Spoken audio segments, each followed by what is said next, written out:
so much for watching. Thank you. Have you subscribed? Yes, you. Have you subscribed? You. Yeah, before you go, click. It's free. Click. Just that's it. Have you subscribed? You're laughing. Have you subscribed? Have you subscribed? Thank you. Thank you.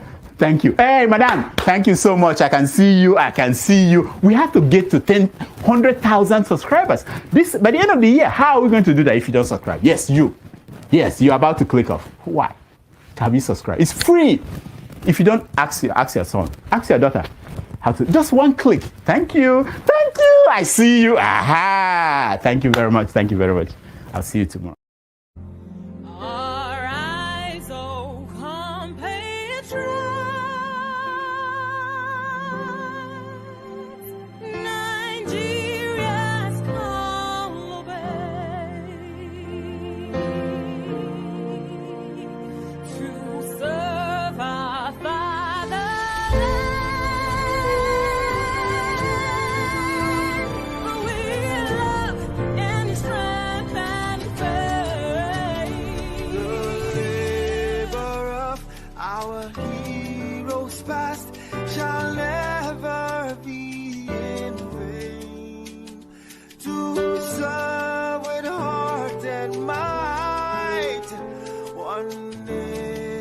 Bound in freedom, peace and unity.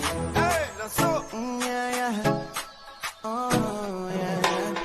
Arise, oh compatriots. Nigeria call obey to serve our fatherland with love and strength and faith. The labor of our heroes past shall never be in vain. To serve with heart and might, one nation bound in freedom, in freedom, in freedom, peace and unity. Arise, my people, arise, my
Good morning, good afternoon, good evening, depending on your geographical location. Welcome to this Friday broadcast.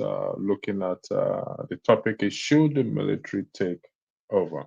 This is our first broadcast for the weekend. Tomorrow we're having your Have Your Say, part one, part two. And we're having the ladies segment in the evening, 1 hour. We're starting 1 hour earlier than the usual time. I will be looking at the upcoming US election, focusing on the role of women in politics. We'll also be having a debate on the Republicans and the Democrats as well, to also concluding what we started last week, Saturday. During the end government, bad government protests, some Nigerians were calling for the military to take over. For some strange reasons, my village people, they hacked into my phone and took that video away. And I asked my boss, Rudolph, he couldn't find it himself, but he played it here during Showare's interview, I think last 2 weeks, where some Nigerians were calling for the military to take over. So, and that is why we have today as an history class. History 101 is a college course that covers a wide range of topics, including the history of world cultures, empires, and states. I did say last week, it's here that the purpose of recorded event is that we may learn from it. However, it appears that we Nigerians, respectfully, we've not, either we don't learn from history or we disregard history. And anyone who disregard history, we disregarded that history at his or her own peril. So we must not disregard history. Why some Nigerians will be calling for the military to take over? First and foremost, it's unconstitutional. It's not. It's frowned at any part of the world for the military to take over and be in power. And I think there's a comment here. The earlier person who commented on this was this gentleman or this person. Military takeover is the worst idea ever. They will also take over your very beautiful wife. That's wonderful. Daughter and sister. They can take them and keep them for days, and there's nothing you can do. Uh, it's a question and also a statement. You see, how have we used history to our advantage, particularly the black community, or as they always call it, a black race, or whatever it is, whether we are raised or not? How have we used history to our advantage? Why are some individuals calling for the military to take over? Buhari was former military heads of state. Obasanjo was also a military heads of state. What did they do different from when they were when they became civilian presidents in the name of democracy? That is the question before us. So, Dele, thank you. Adele, you said rigging election is against the constitution too. Agreed. Rigging election is against the constitution, but coup is not enshrined in the constitution. They're two different things. So, thank you for that. Rigging election is against the constitution, and that is why they went to the law court to fight the case, and the law court upheld that President Tinubu won the election. So a lot of things are against the constitution. So, but we Nigerians, we disregard the constitution.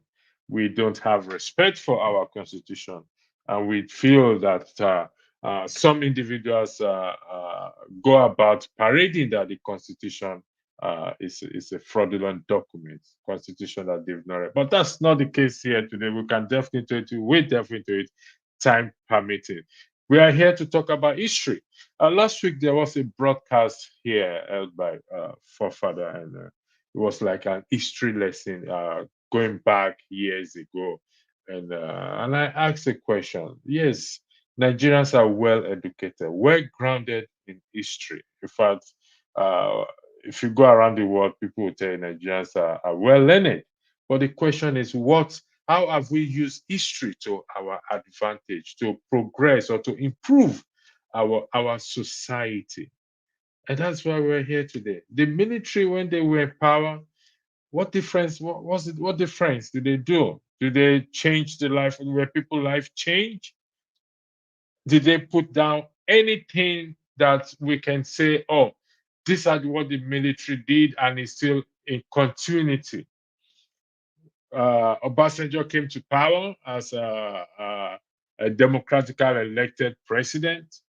Buhari came to power, stayed there for 8 years. Akoba Tadaba, Akoba is Akoba, Adaba is the other person. When they were military heads of state, that's the words they used for them, what did they do? So why are we not using history to our advantage, but rather we use history to hurt each other, to want to hurt us and drag us to a place where we don't want to be. We all know what the situation is like in the country. It's no longer bread and breakfast in Nigeria again. In fact, if you get bread and breakfast, then you must be lucky. It's hard stone. It's challenging. And why when will the people realize the power that they have, that the power that they possess? And if you go to the description and you read the description, it's well described there.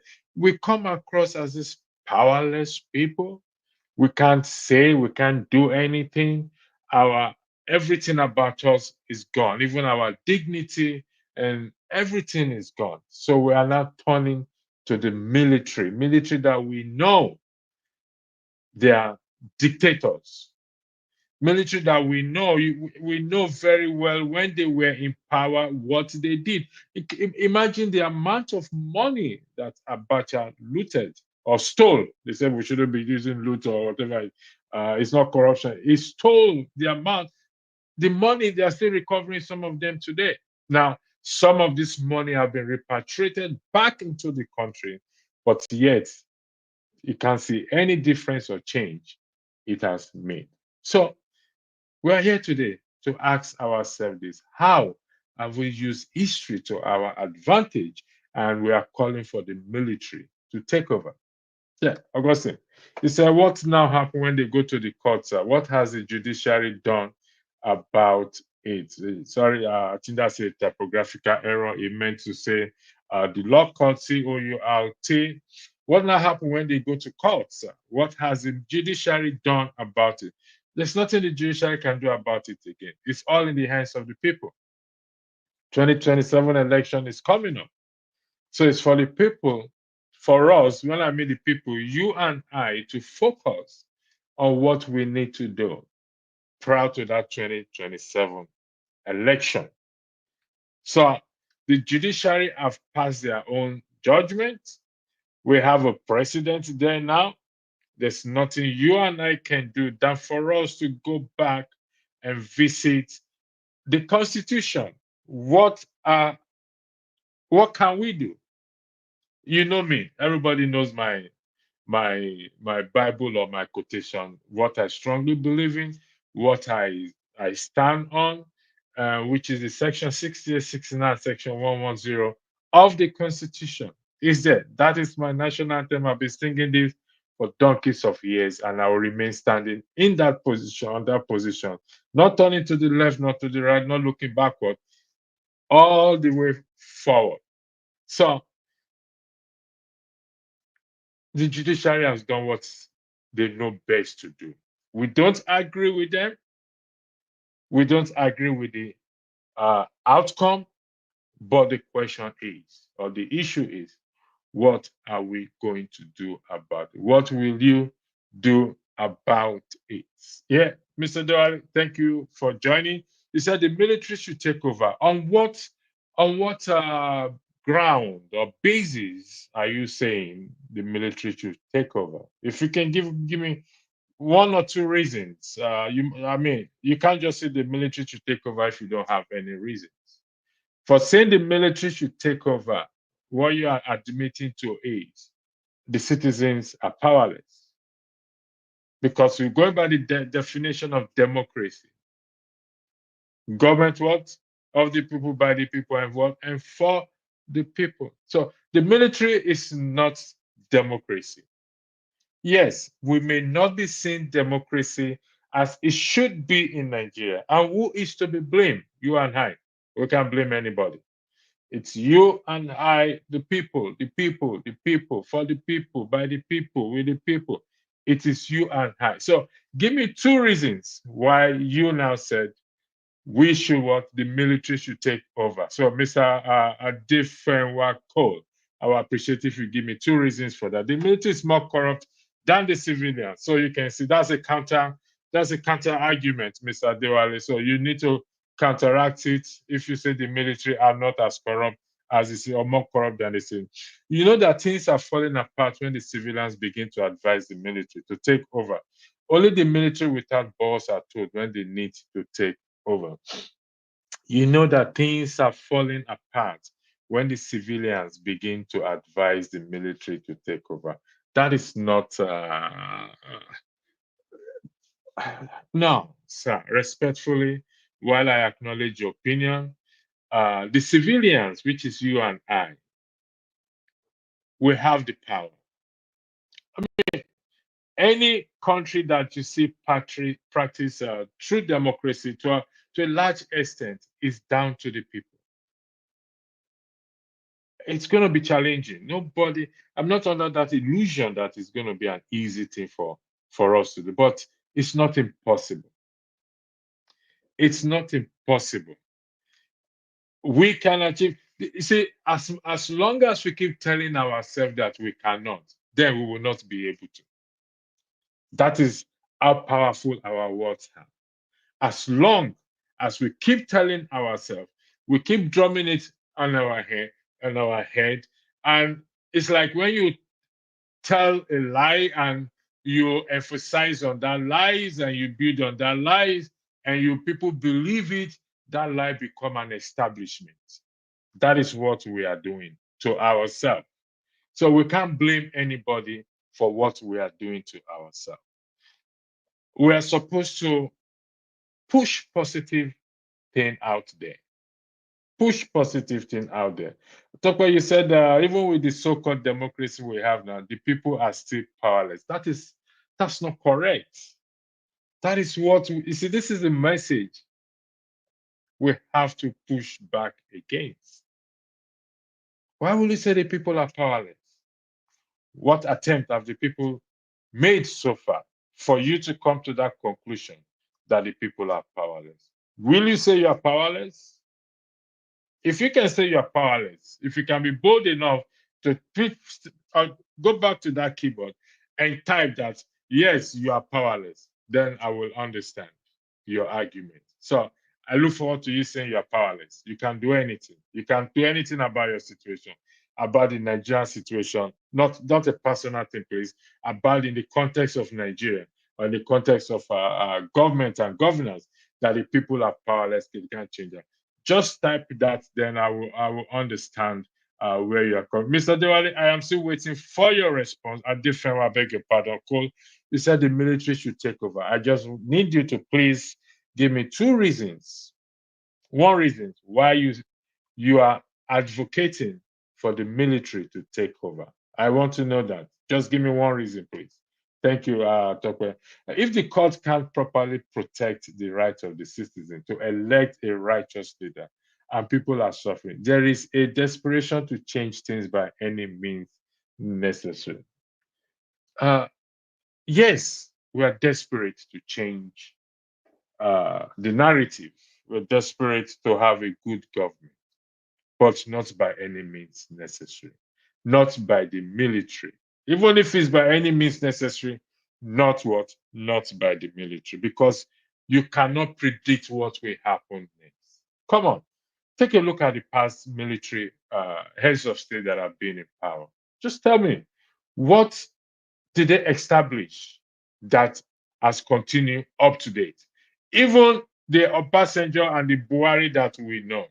Yes, Yara was Yar'Adua a military heads of state once? I think so. So did they come back? Did they continue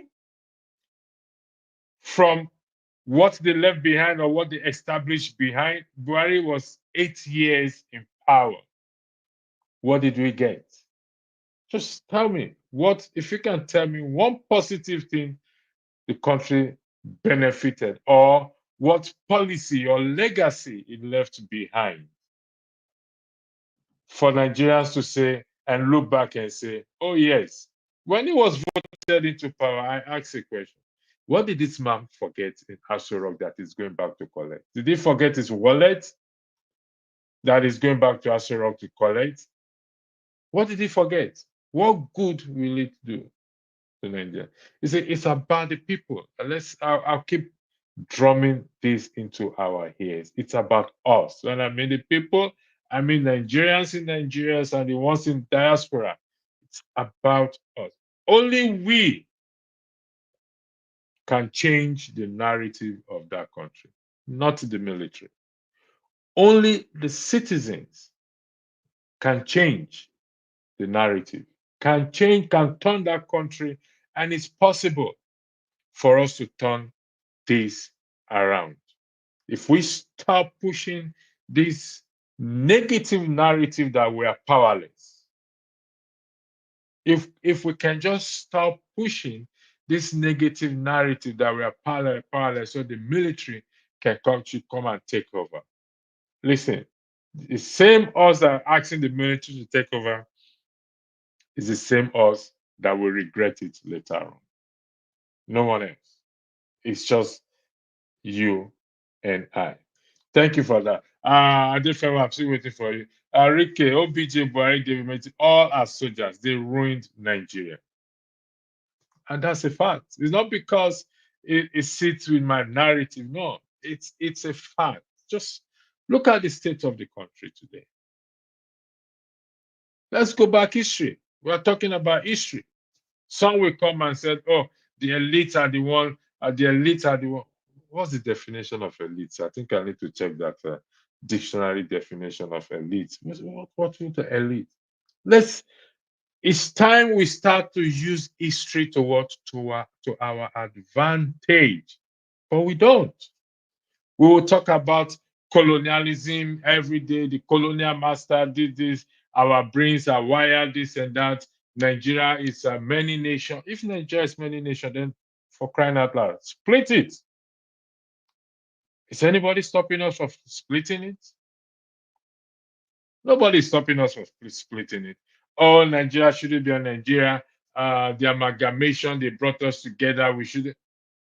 All those ones are part of history. How have we used it to what? To our advantage. The purpose of recorded event, which is history, is that we may learn from it. How have we learned from the history of the past or past history, and how have we used it to our advantage? We have theologians, we have historians. One of our panelists here, Mr. James, who is vast, respectfully vast in history. We have Seko and those who know. How have we used history to our advantage? That is the question before every one of us. The link is there if you want to come and join and educate us and point to us how we have used history to our advantage. We have to push back on this negative narrative that we keep saying that we are powerless. We are powerless. We are powerless. No, we are not powerless. Waski Henry, you only give what you have. The people have been denied the study of history. Jesus, Lord have mercy. In this age of information technology, in this age of Hello Google, in this age where you can use all you just need to say is, hello Google, tell me what year Nigeria was founded. They said we have been denied the study of history. Am I the only one crazy here? I don't understand. Who denied? Okay, the question is, who denied us the study of history? Abi, please help me. You are one of the historians here. Abi, tell me, who denied us the study of history? I know they will say it's colonial master now that those that colonize us deny all the study of history. How? What part of the study of history were we denied? Adefoyawa, I'm still waiting for your response. I've not forgotten your name. Waski Eri, to you, who denied us the study of history? Because this is history lesson, history class 101. Let me highlight it there again. History class 101. It's about, where is this thing again? Come on, don't mess me up. History class 101. It's about what? It's a college course that covers a wide range of topics, including the history of world cultures, empires, and states. So this is history class. I am not the lecturer. I'm just facilitating. I'm just a facilitator. So who denied us the study of history? Please, let me see if he has responded. I'm going to highlight it again. Who denied? Where is it again? Here it is. The gentleman or gentle lady, whatever, is male or female, said you only give what you have. The people have been denied the study of history. Who denied us the study of history? Waski, you said you were told that Nigeria doesn't have history anymore in school. You were told. Did you verify that they don't teach history in schools anymore? And if, let's just say for the argument, they don't teach history in schools anymore, how does that constitute to the claim that you were denied the study of history? Again, as I said, in this day and age of information technology, you and I were not denied the study of history. And what history do our children need to know? How Nigeria was formed, how we were taken as slaves. History is important. So if we were denied, if they have been denied the study of history, what are we doing about it to have this history taught again in the school? What you and I are doing to have this history? What are the parents doing? That's why I said the power is in our hands. The change is in, what are the parents doing to have history, our children study history all over again? Are we just going to fold our hands and say Serahai, whatever will be, the future is not ours to say Serahai? Is that it? Huh? What are we doing? Or what are we going to do about it? If this, your allegation or your claim is correct to an extent, to a large extent, it's not correct. But for argument's sake, if it's correct, what are we doing about it? Those who argue history, those who know histories, those like people like I'm going to mention them, Sequoia. I'm expecting them to come on board to come and discuss this history 101. How have we used this history, past history, to our advantage? The purpose of recorded event is for us to learn from it. The time of Hitler, there's this campaign that this must not repeat itself again. The atrocity committed by Hitler, it must not repeat itself again. We have the genocide. People try to prevent genocide from happening again. So how has the black man, I hate to use that word, but I'm going to use it. How has a black man used history to his advantage besides just complaining and saying we are powerless? Is it not the same history? America, United Kingdom, Canada, those countries that are prospering. Even Dubai, that is a desert land, made it habitable, a desirable place that people want to go today. So how have we used? How has a black person used history to his advantage beside lamentation and lamentation and lamentation? How have we used history to our advantage? Year in, year out, election comes, election goes. The people keep saying we are powerless. How are we powerless? Have we even attempted to use the power that we have? Look at the Arab Spring. Look at what happened in Kenya. Coming to a country that is blessed with natural resources should be one of the best countries in the world.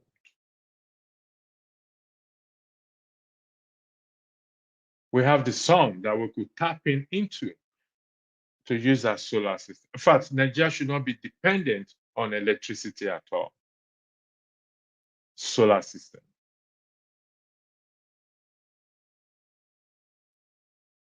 So how have we used history to our advantage? Are we going to just be quoting history? It's good.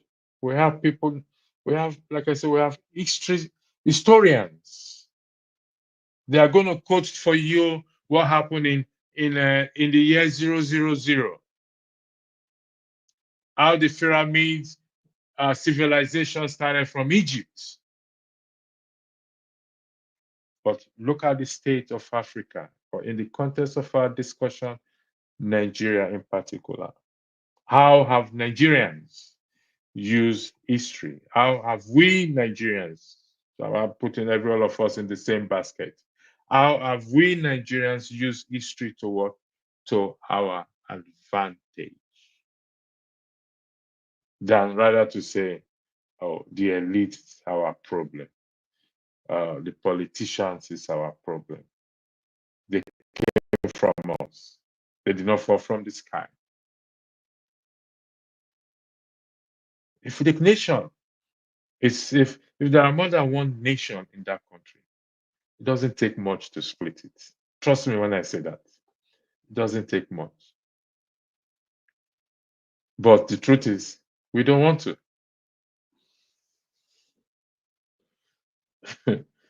Let me say the business. I saw something else again. Nigeria is still busy fighting.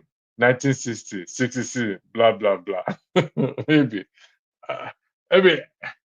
I wish you could come on the board because I need you to answer this question for me, please, if you don't mind. How have we used history to our advantage, please? Because there's history everywhere. We can assess this history anytime. We don't even need to go into the classroom again. That's just the fact of the matter. We don't need to go into the classroom to get this issue. So if not the military, then what? If they keep rigging election, what do you recommend? Brother, you know where I stand. I've said this and I'll say it again. My recommendation, section 6069110, the people's power. I ain't going to change from that. The people should tap into their power and exercise this power. We have to stop these excuses and lamentation, myself inclusive. We have to stop these excuses and lamentation. We have to. It's a good question you're asking. What actions can we take? Thank you for that, Dele. It's all about solution. I've said this before, I'm going to repeat it again and let the record reflect it. The enemy or our enemy to democracy is our legislators, our lawmakers. That is where the seat of corruption is. Trust me, that is the temple of corruption.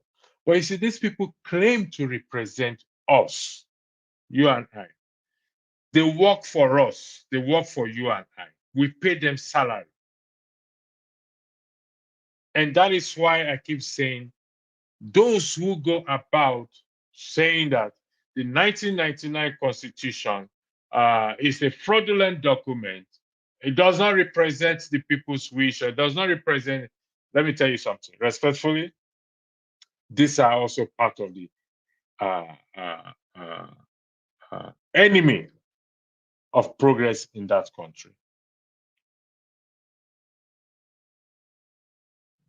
If a section of the Constitution is not right, they amend it.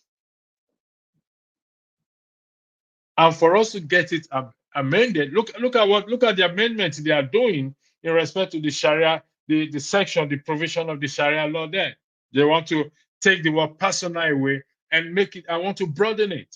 That is the same Constitution you and I sat sitting down here condemning, oh, constitution is this, constitution is that. And those who know the importance of it, the lawmakers that work for you and I, they are feasting on it to their own advantage. But you and I, what are we doing? Lamenting and lamenting and lamentation upon lamentation. Section 68, 69, 110. If we can start to address and take our lawmakers or that claims to represent us in our constituency and put them to tax, I bet you we will start to see that change. That is the action that the people need to take. No any other action. Again, if you say the military should take over, and they do take over, what next? What next? You think the price of rice will cheap? Or the price of petroleum will cheap? Will be cheaper? Or the cost of house rent will be cheaper if the military takes over? We're only fooling ourselves. If we are calling for the military to take over, taking things will be better, we are living in a fantasy world. It ain't gonna be better. We have to desist from this negative that we can't do anything. Thank you, Ebi, for this. We keep crying about the Constitution. Have we finished practicing what's in the Constitution? Ebi, initially, some people say you're not going to make heaven, but with this, I overruled their decision. You make heaven. I have the keys. The keys have been handed over to me. I'm standing by the gate now. So if you are ready to come in, let me know. I'll open the door for you. We keep crying about the Constitution. Have we finished practicing what's inside the Constitution? No, we've not even touched it. There's a section of the Constitution that says that I like the duties of the citizens. Duties of the citizens. Those who are pushing for are going with the narrative that the Constitution is bad. Honestly, it breaks my heart when I see educated, enlightened people go on that, carry on that narrative that our Constitution is a problem of where Nigeria is today. It breaks my heart. The Constitution is a book. It's a document, just like any other document that is subject. Even a signed contract can be challenged in the court of law. No, this contract doesn't make sense. There should be an amendment here. We need to amend this thing. We need to change this thing. This doesn't sit well. Have we finished practicing it? We've not even started practicing it. We are complaining that.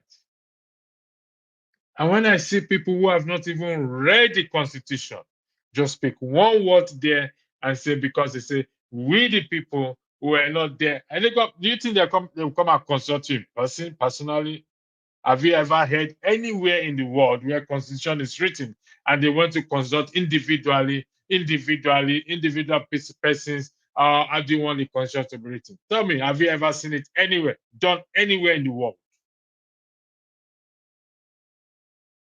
And yet, these are the same individual who say, oh, we the people is not there. We the people, we are not consulted. We will come and consult you.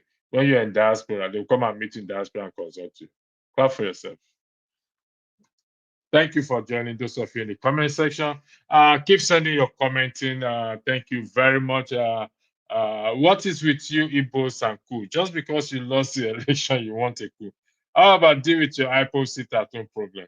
Madness. Anthem, please don't upset the IPO people. I just got to beg you. I don't want to fight this evening. Thanks for your super chat, Tucker. Thank you for that. Back to the live comment again. And sorry, let me take this down. What's your name again? Come on, there's a live comment. Hands now. You see, the IPO people, like I said again, each region should go and develop their region. If they want any sympathy from anybody, develop your region. Build the dam, build the port, tie the roads, provide electricity for your region. Then you will gain people's sympathy. Outside that, you gain nobody's sympathy. You only lament and lament and lament. If the region, the Ogoni or the Jaw region say they want to break away. In fact, a few days ago, I was talking to my cousin, and the road that leads to my village, he said the recent flood there, the road is now bad that you have to stop at the point of the road and take a canoe and go to the next continue your journey to the next point where the road starts all over again. That's madness. And if they tell you the amount of money that was used to construct that road, it will amaze you. So let's develop our region if we want sympathy from anybody. Without that, ain't going to get sympathy from anyone. Develop it. Then, oh no, people will know that you're really serious, you want to break away. People will know that you are really serious. Either IPOB, either Yoruba, either the John Nation or the Ogoni Nation. Doesn't matter how many nations they said is in Nigeria there. Start to develop your region. The federal government is not stopping you from developing your region. Use the little resources you have to develop your region. Make these provisions for the people, and the people will now support. Yes, it's time for us to break away.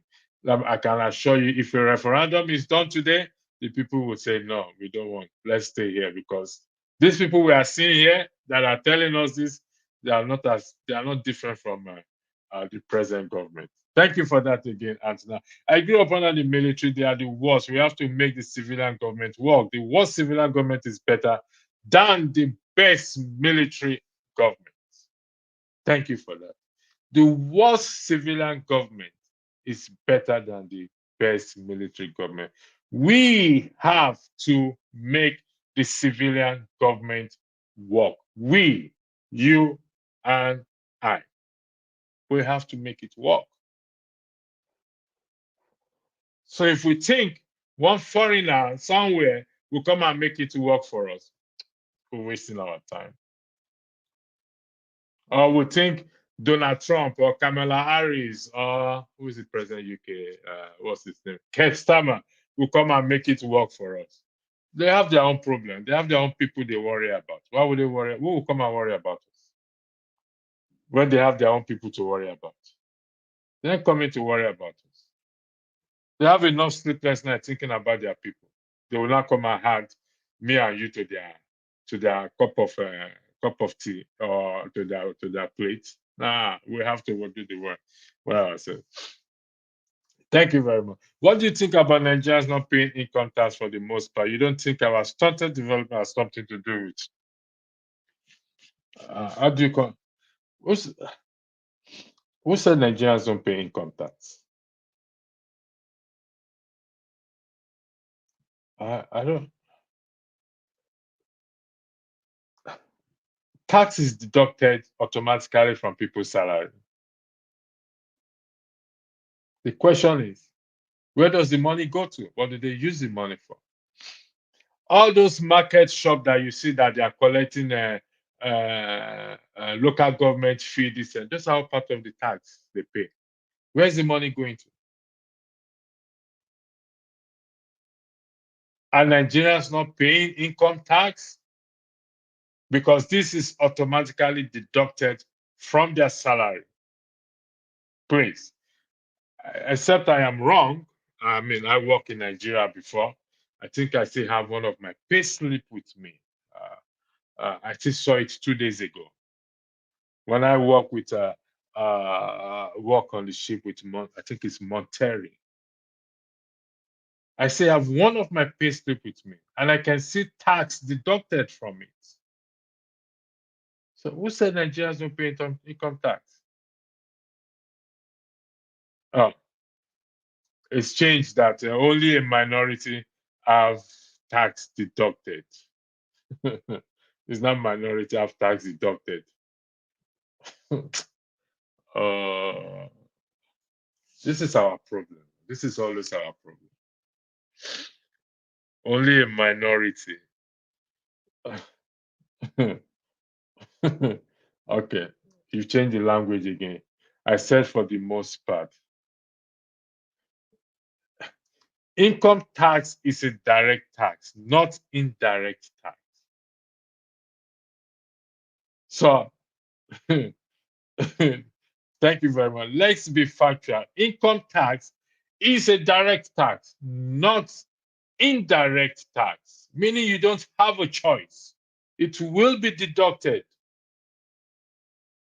both in the private and in the public sector. You don't have a say in it. Doesn't matter how much you earn. The less you earn, the less tax you pay. The more you earn, the more tax you pay. I need TL.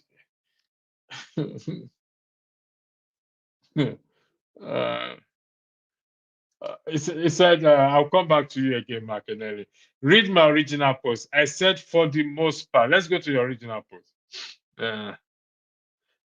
Even for the most part, what do you mean for the most part, please? What do you mean for the most part? This is history. We're talking about history. Income tax is part of history. History 101. We're in a classroom now. I'm not the lecturer. I'm just a facilitator. The lecturer will soon come in. I'm standing for the lecture until the lecturer comes. What do you mean by the most part, please? Could you clarify yourself if you don't mind? Because here, Martinelli said income tax is a direct tax, not indirect tax, meaning it's deducted automatically. It's not a choice. You don't have a choice in it. It's where the money goes to and what the money is used after. We should be talking about. So, what do you mean by most parts? For the most part. Most part of what? Most part of the year 1977 or 1960 or the year 2000 that we are? Or what do you mean the most part? There's nobody to get my payslip for me. I probably will step aside and go and get my. I still saw my payslip that I carried one payslip with me when I left Nigeria to where I am today. I carried one payslip with me, and I can't argue that there is a part there that tax was deducted. I've just read your original post. What do you mean by the most part? You mean, I mean the majority of people. Listen, my brother, I don't think. Thank you, Martinelli. Directors has different types. It's mandatory. It is mandatory. Even the private sector deducts tax. Whether they remit it back to the government is what we don't know. The private sector deducts tax from their employees. Do they remit it back where they're supposed to remit it back to? That is another argument on its own. But say people don't pay tax. No,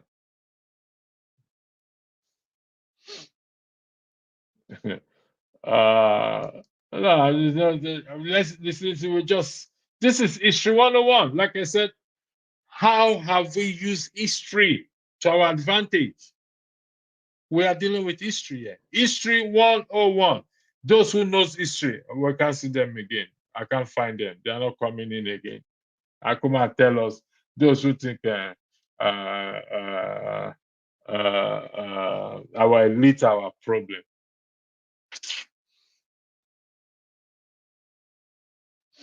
Martinelli, don't get angry. Eh? If you don't let your blood pressure rise because of certain people. We need to be factual and not be economical with the truth. It's really annoying. I know it can be annoying. I know it can be annoying. So, I beg. How have we used history to our advantage? It's very important. The purpose of recorded events is what? Is that we may learn from it. The purpose. If you go to the accountant general and ask the accountant general how much is remit, how much they make, is the accountant general, whatever it is, how much the government realize on income tax, it will blow your mind. Then you ask your question, where does this money go to? It will blow your mind how much income tax they realize every year. It will blow your mind. Okay, Mark Nelly, we'll take a short break and we'll be back after the short break. So stay tuned. I'm coming back here. We'll continue with this.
Welcome back for that short break. I know I went to get my payslip. Monterey Nigerian Limited, Andrew Lobby, Euler. Pay as you earn, payee. I pay 3 naira 30 kobo. This is my payslip then. You see how long it is? Payee, pay as you earn, 3 naira 30 kobo. 1991. It's there. My gross pay was 1,327 naira 50 kobo. Let's face the fact here. People pay tax. What have we done? How have we used history to our advantage? So, if at 1991, Welcome, Mr. Tony, on this wonderful first broadcast for the weekend. Uh, uh, uh, we are here. We, the citizens, have to do something and not call on the military to what? To take over. I'm trying to. There's a back and forth between TLG and McNally. Let's keep it. Let's keep it decent, please. So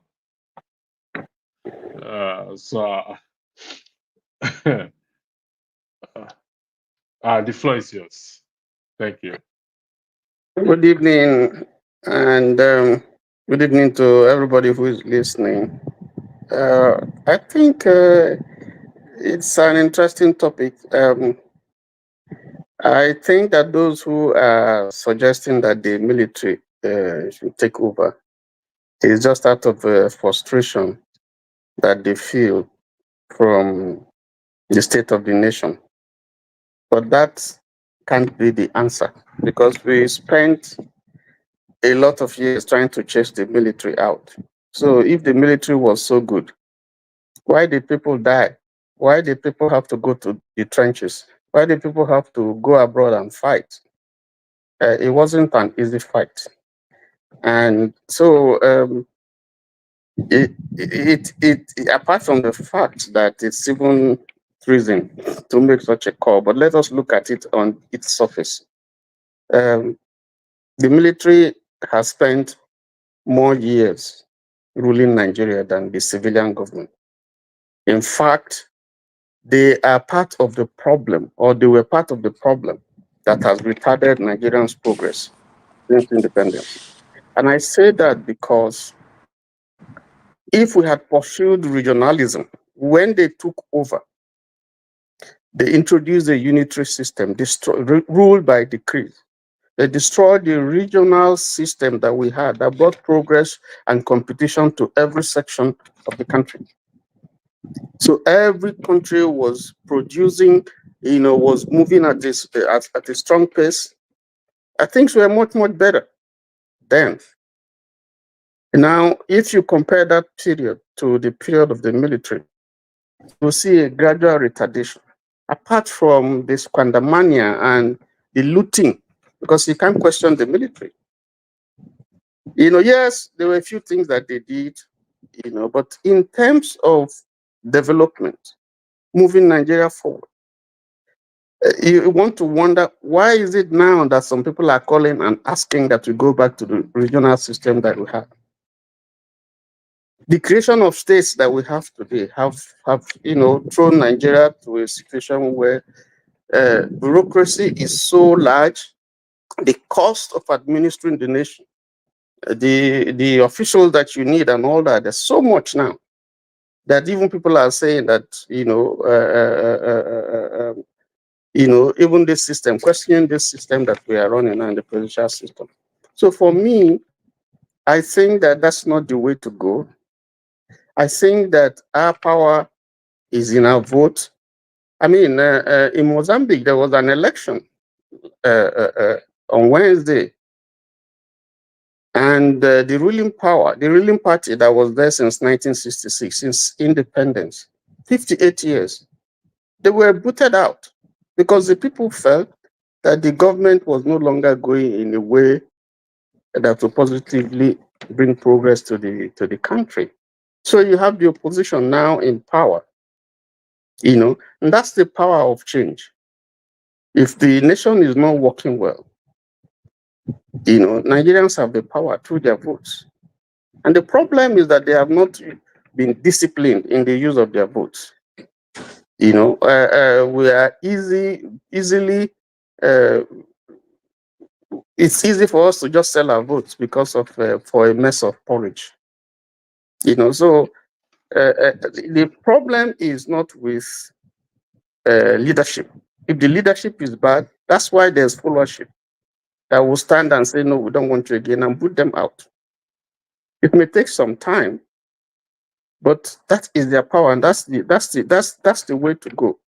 And they shouldn't be influenced by the things that we're seeing around the West African coast. Maybe because they see 1 or 2 or 3 places where you have military there, and therefore are being influenced. No, I Thank you. think that we can still rework the system in a way that will benefit the entire country, and it's through the use of your vote. Thank you. Welcome, Revolution and Man of Prestige. There's this narrative that we, the people, are powerless. We don't have power. We can't do anything about the situation. During the end bad government, some individuals are calling for the military to take over. Mr. Tony just said it's about frustration. The people are frustrated. If we are indeed truly frustrated, I'm not dismissing that. What happened to our power? Should we be pushing this narrative that we are powerless? We can't do anything about our situation. How have we used history to our advantage rather than us having to lament? I'll go to you first, Revolution, please. Then I'll go to Man of Prestige. Yeah. You're muted. Good day and greetings. Yeah. You can hear me now? Yeah, we can hear you loud and clear. Yeah, I'm saying greetings to everybody in the house. Yeah, greetings to you too. Thanks for joining. Yeah, in fact, I'm at work. I just took some few minutes to just respond to this the topic of the day. So I might disappear after this. You see, when we talk about the military taking over Nigeria or trying to rescue the problem or quagmire, how you people who are educated used to use those big English, that is happening in Nigeria right now, you find out that it's all comes back to what we are talking about, revolution. My brother Tony, I don't argue with him.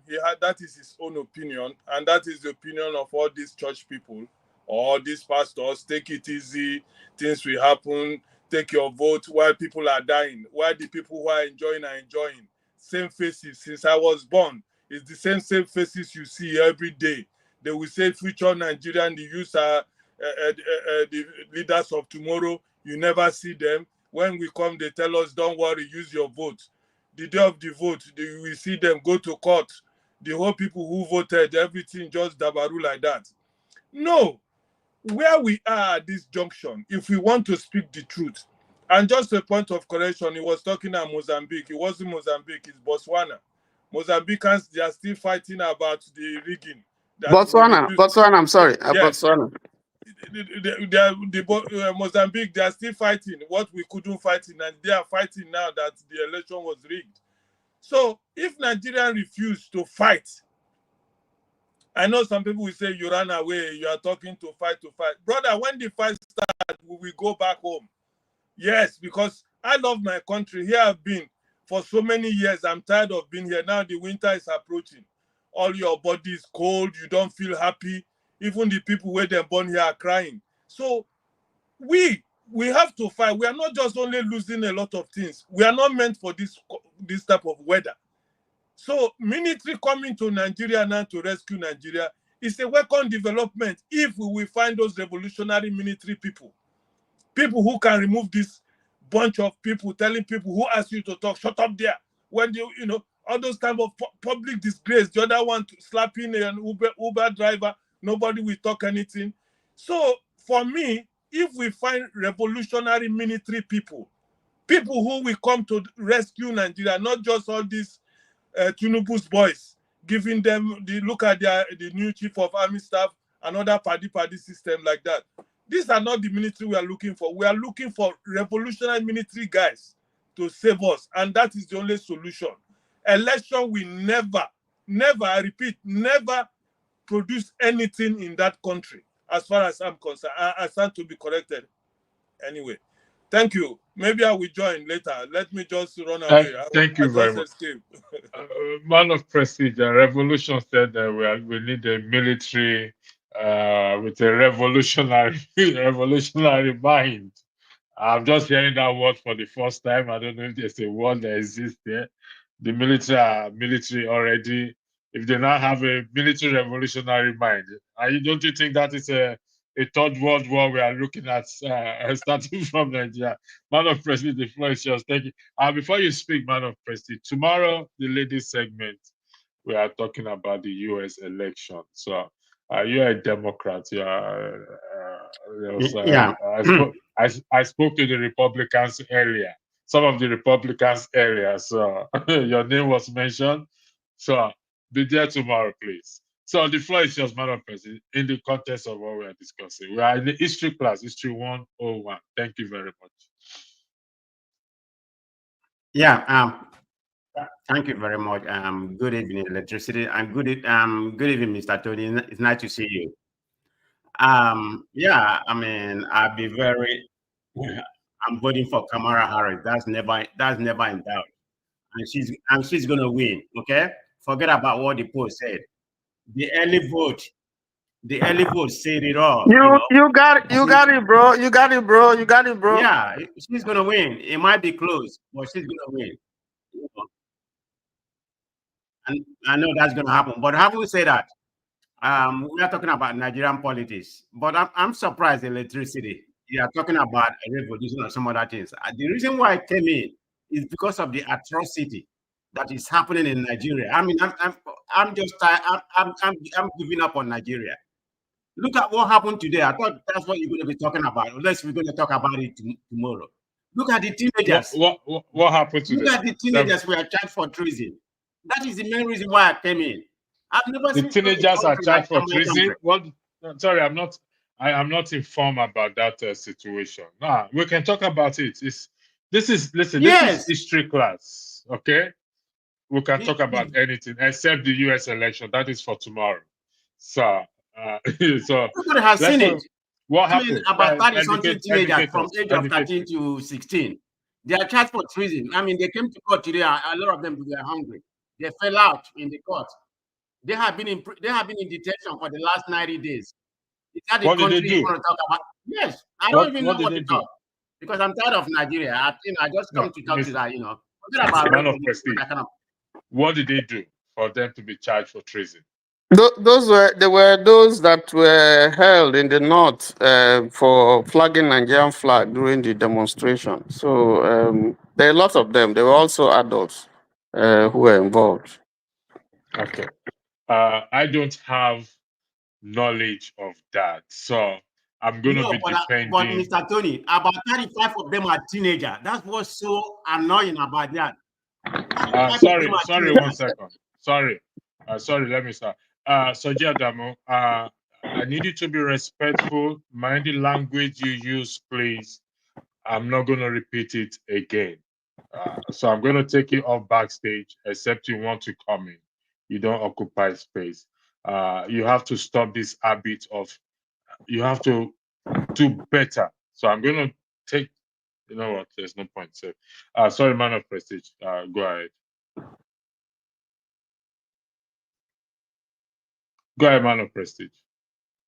Yeah. So, I was just saying, I thought that was the subject because there's nothing really for me to talk about when it comes to Nigerian space. I mean, Nigeria is like in a turmoil. I mean, nothing is happening, in that space anymore. I mean, look at the crisis going on in River State. I mean, where do I begin? I mean, there's never good news coming out of that Nigerian space. I mean, we can talk here till tomorrow. That country is gone. Okay, let's talk about this. It's an interesting story to talk about. I remember during the protest they were raising the Russian flag, if I'm correct, and I think we had this discussion once that I don't know. Go ahead, Man of Prestige. Somebody needs to fill me in this. Pansat, welcome for joining. Man of Prestige, I'll come back to you. Pansat may have. Okay, Pastor, do you have more information on that in that regard, please, so that we can have this to talk about? All right, well, let me take a moment to say hello to everybody here. Obviously, I'm so happy that you raised that topic because it's hot right now. It's quite a revelation. So I'm gonna post a video. Let me look which one is the best one that is short, that goes to the heart of the matter. So we can all then watch whatever the news is about it. Then we'll get back to it for the discussion, because you do need to be aware of what's happening, right?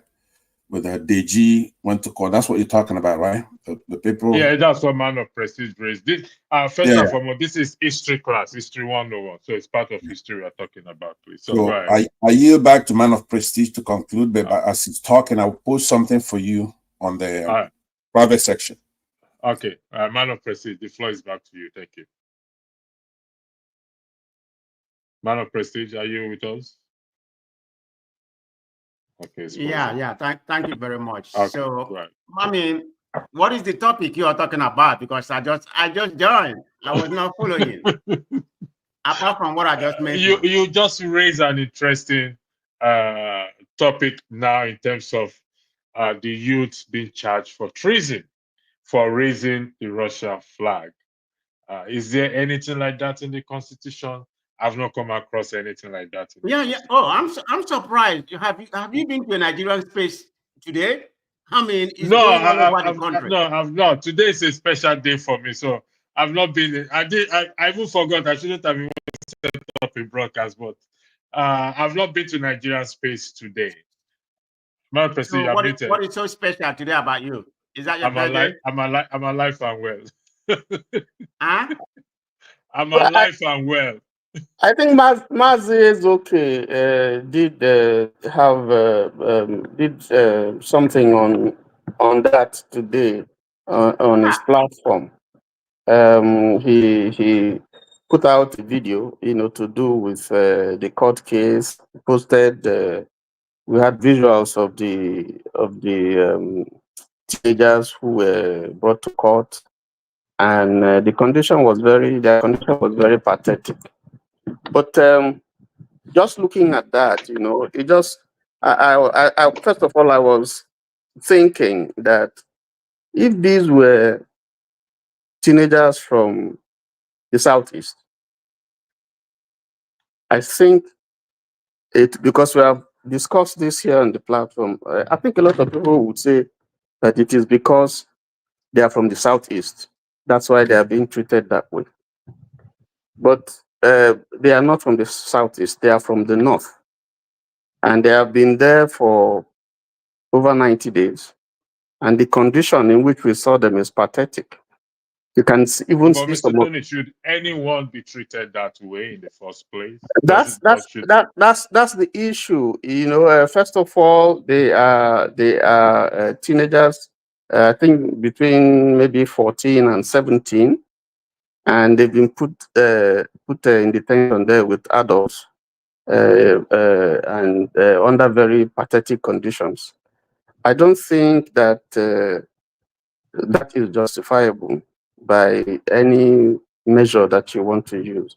I think I'm not a lawyer, but I think there's some violation of their rights, and the lawyers will know better. But it just shows the decay, the general decay in the entire system. Because that's why I drew this comparison. It's affecting every section. And I'm surprised that even Northerners have not taken up this case. And the people who are taking up the case are even people from the South. DG Falano and some other civil society people. It doesn't make sense to me. But the case is in court. We'll see how it goes. It's a pity. The optics is bad. Doesn't give Nigeria a good image. It doesn't give the government a good image. And it's a sorry sight. So if you see people calling now for the military to take over, these are some of the things that they see and they say, let us, be done with this government. But that's not my approach. I don't support that, because you see that when the military came, you now have a new set of millionaires, military millionaires, who were bank chairmen, who had oil, wealth, and so on and so forth. You let in Jagun, please. I think Passat, I'm the moderator here. I'm not allowing Jago in, and I'm announcing it right here, right now. So please, I want us to respect that. Thank you very much. I've seen the video you sent to me, Pansat. Thank you for that video from Voice of Nigeria. I I've have seen the 4. clip. Now, 4. you see, one thing about some of these videos needs to be checked out before I play it. But the video, the first one you sent, that alone speaks volume. It's pathetic that I don't think those children are even. I don't think they're more than 14. They're children, for crying out loud. How will such children have sense in a matter of a charge of treason? And this is what we're saying here. This is why we're here. How we, the citizens, can make the country a better place. Okay, let How? me. I know that's rhetorical. How to? We have a country. We have a government, the best kind of government form, democracy, right? We're not shopping for a type of government. You have the monarchy, you have the dictatorships, you have your oligarchy, republics, anarchy, whatever you want to talk about it. Nothing will work if the actors in the country are doing it by, they're not doing that goodwill, right? We have an intersection of a clash of civilization there. We have to take care of it. A lot of people, like my friend here, Mr. Tony, you could see in last time we clashed because I could detect something. And he was upset. He says, I should apologize to him for saying that word. But the point is that you could show indignation over this thing here, and you try to say, I don't even think they're so age. The point is that it's completely wrong. It's unacceptable. Or you say, what if they were from the South kids? And people will say, that is not even anything you should concern yourself about. You're smart. You've shown that you're smart. You give a lot of examples of other countries. The key point is that we have a clash of civilization in that country, Islamic and the Western. As far as I'm concerned, those kids are not kids. Pastor, sorry for interjecting you. You'll continue back. I just need to make this short announcement. Please, thank you very much, just for the spirit of fairness. Jagon asks if this is how this platform is agreed. There's an agreement on this platform not to use derogatory word or insultive word on anybody. He did that 2 weeks ago or last week. It was somebody paid to have him removed by insulting somebody, and he continued that again.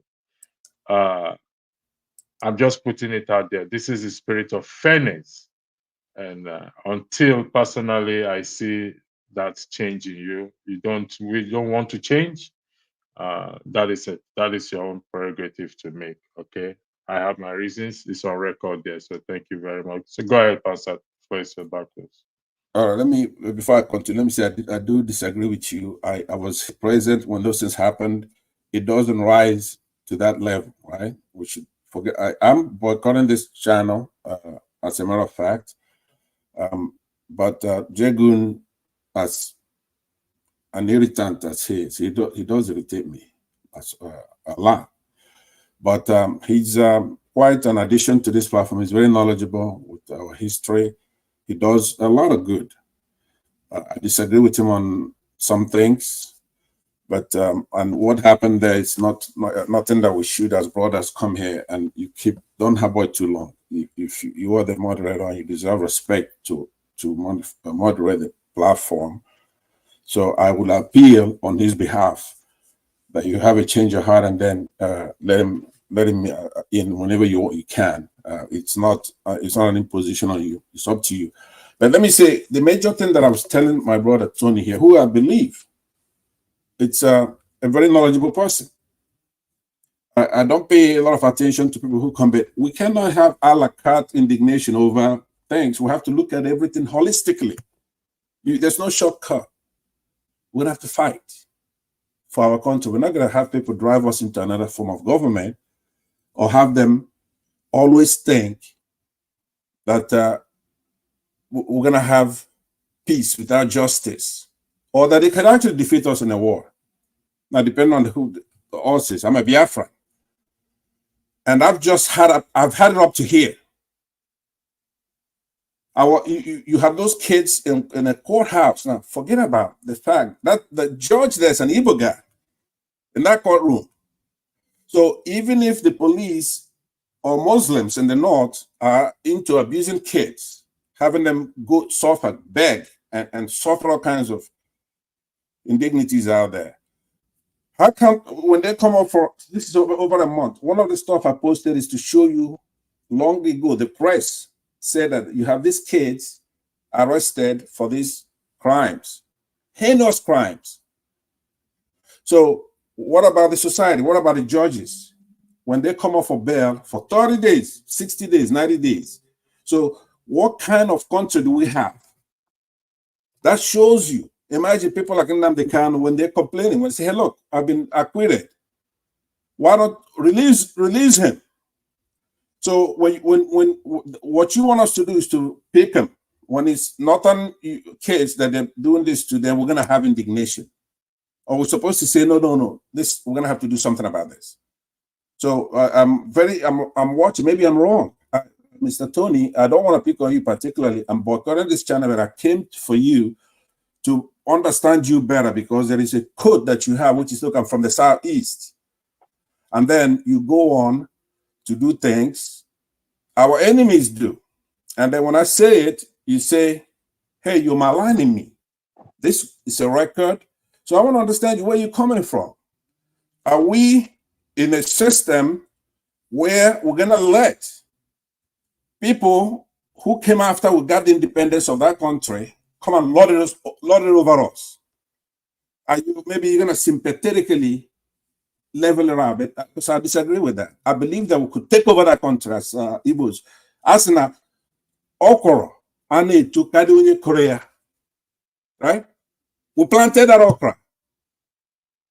And a lot of us are here in exile. Pastor, And we're coming home to take that country back.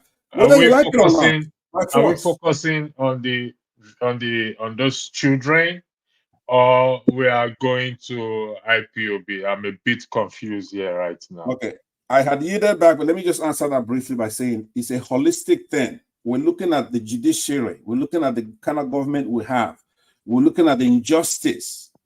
Now, we're adding another layer to it, which is the kids, the 14-year-olds, 15-year-olds. So I want it treated together.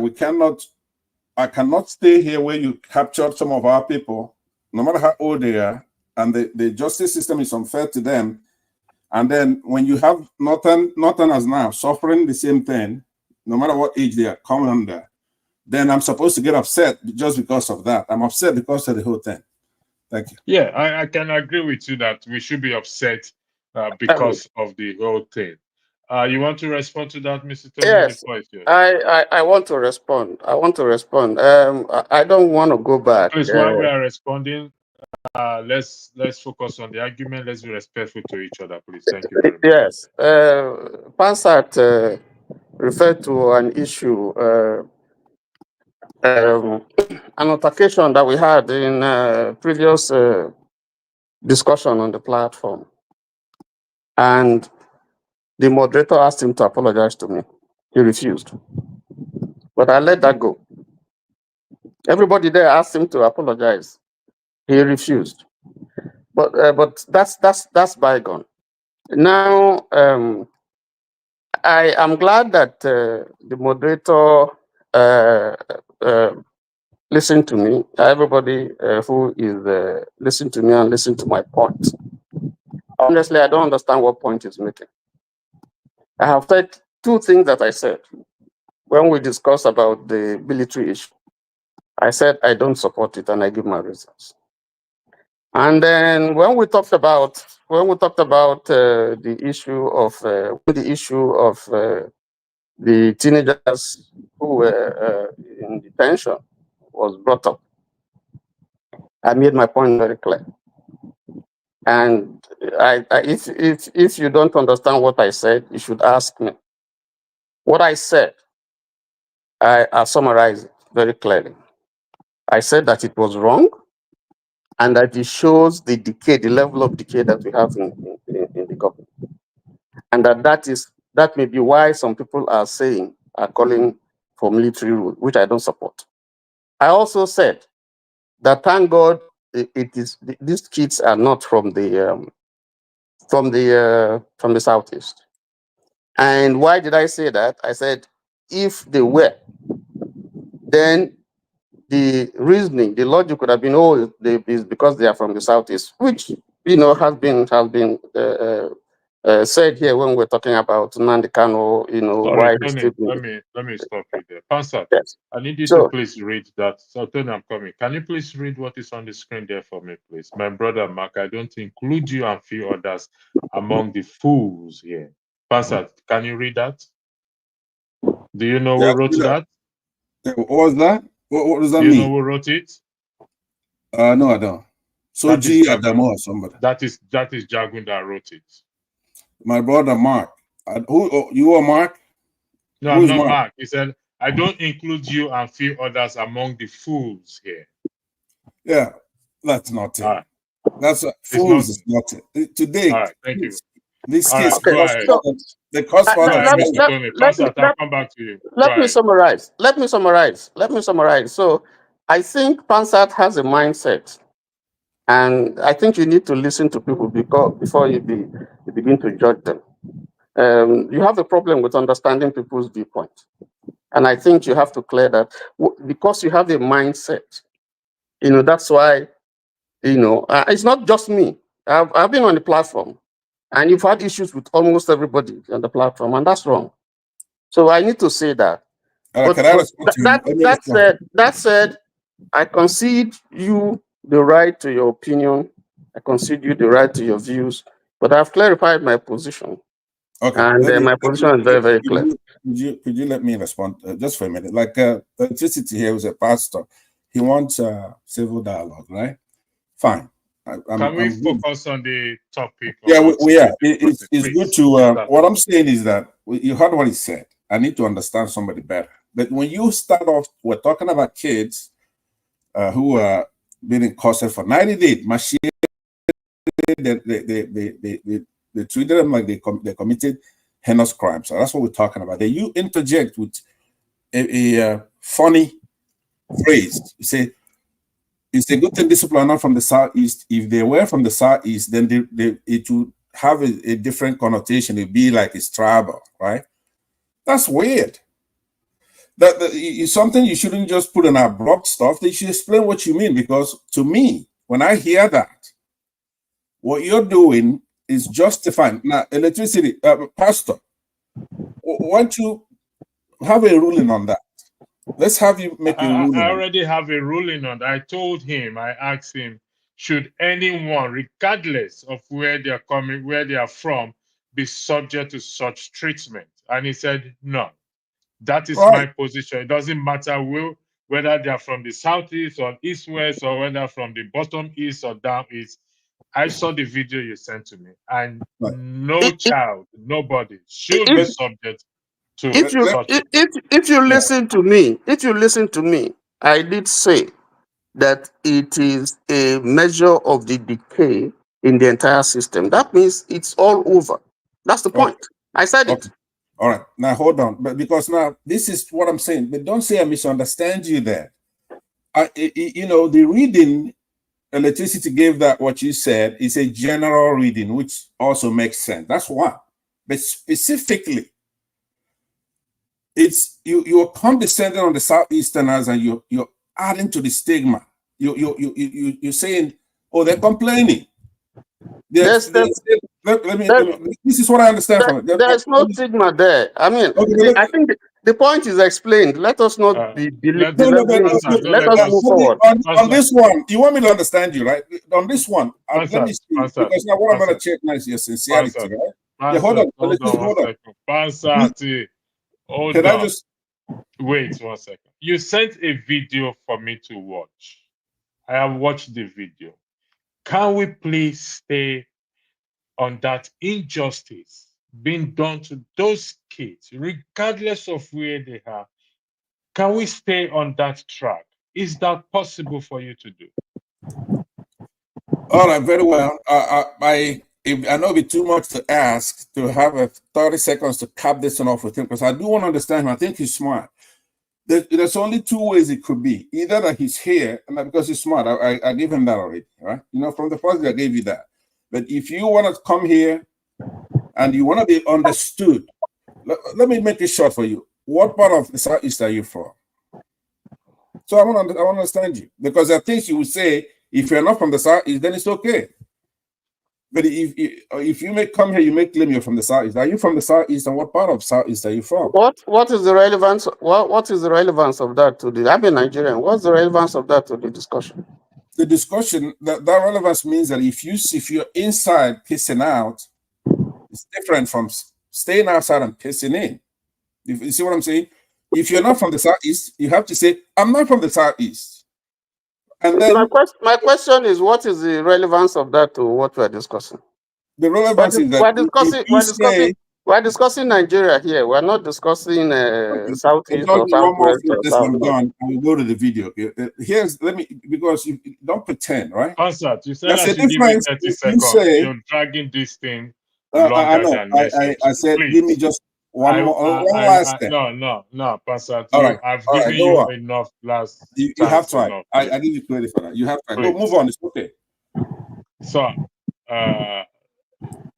let's take a short break, please. 30 seconds break, please. 40 seconds break, and we'll be back after that break, please. Thank you very much. Thank you so much for watching. Thank you. Have you subscribed? Yes, you. Have you subscribed? You. Yeah, before you go, click. It's free. Click. Just that's it. Have you subscribed? You're laughing. Have you subscribed? Have you subscribed? Thank you. Thank you. Thank you. Hey, madam. Thank you so much. I can see you. We have to get to 100,000 subscribers. By the end of the year, how are we going to do that if you don't subscribe? Yes, you. Yes, you're about to click off. Why? Have you subscribed? It's free. If you don't, ask your son, ask your daughter how to. Just one click. Thank you. Thank you. I see you. Aha. Thank you very much. Thank you very much. I'll see you tomorrow. Gentlemen, welcome back. We're focusing on the issue of the charge tracing against those poor innocent. Honestly, I saw it pass out, and I guess their age. And does those children even know what is called treason in the first place? Who is the lawyer defending them? Who is the prosecutor? It's crazy, honestly speaking. And this is what we're here today to talk about. That it's all in our hands to make that country a better place. I'll give each of you 5 minutes to make your argument in that regard. Thank you. I'll start with you, Pansat, 5 minutes. Please don't deviate from that, please. Thank you very much. Thank you very much. Again, let me stand on existing protocol. It's quite saddening, obviously. I don't know if you have ability to play any of it. You know, the image is important for our viewers. I'm sure that both of us know about it, but our viewers probably don't know anything about it. So do you have ability to play even a little clip of it, and before we continue? Just let me see. Just give me 1 second. Let me see. Share screen. Share screen.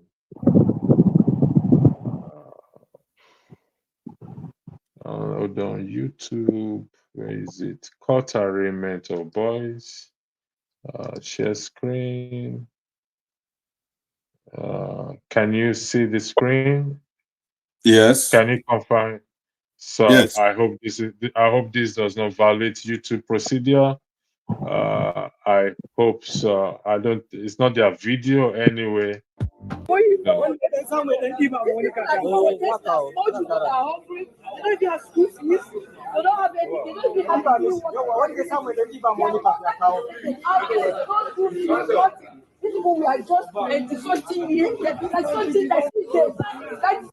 That's what it is. My case is different than my child. Hello. Hello. Please, maybe the recording can just stop for now, please. Let's just take a position and see what will happen. As you can see, the minority is not eating for the past 4 days. They'll be kept by the government detention. These are boys who are between 12 and 13, 14 years old. They've not had food, they are malnourished, they are sick. They were slumping in the course of trial in court. You can see how malnourished they are, how sick they are. They've not been fed for days. These boys who were arrested for attempts in court to overthrow President Muhammadu Buhari. They'll be kept for 3 months without school. These are children of school age. They'll be kept.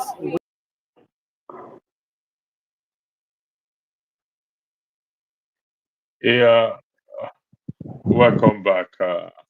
Did you see was it clear a bit? Yes, thank you very, very much. I urge fellow Nigerians to dig in some more. There's a lot of information on this. Peter Obi has commented on it.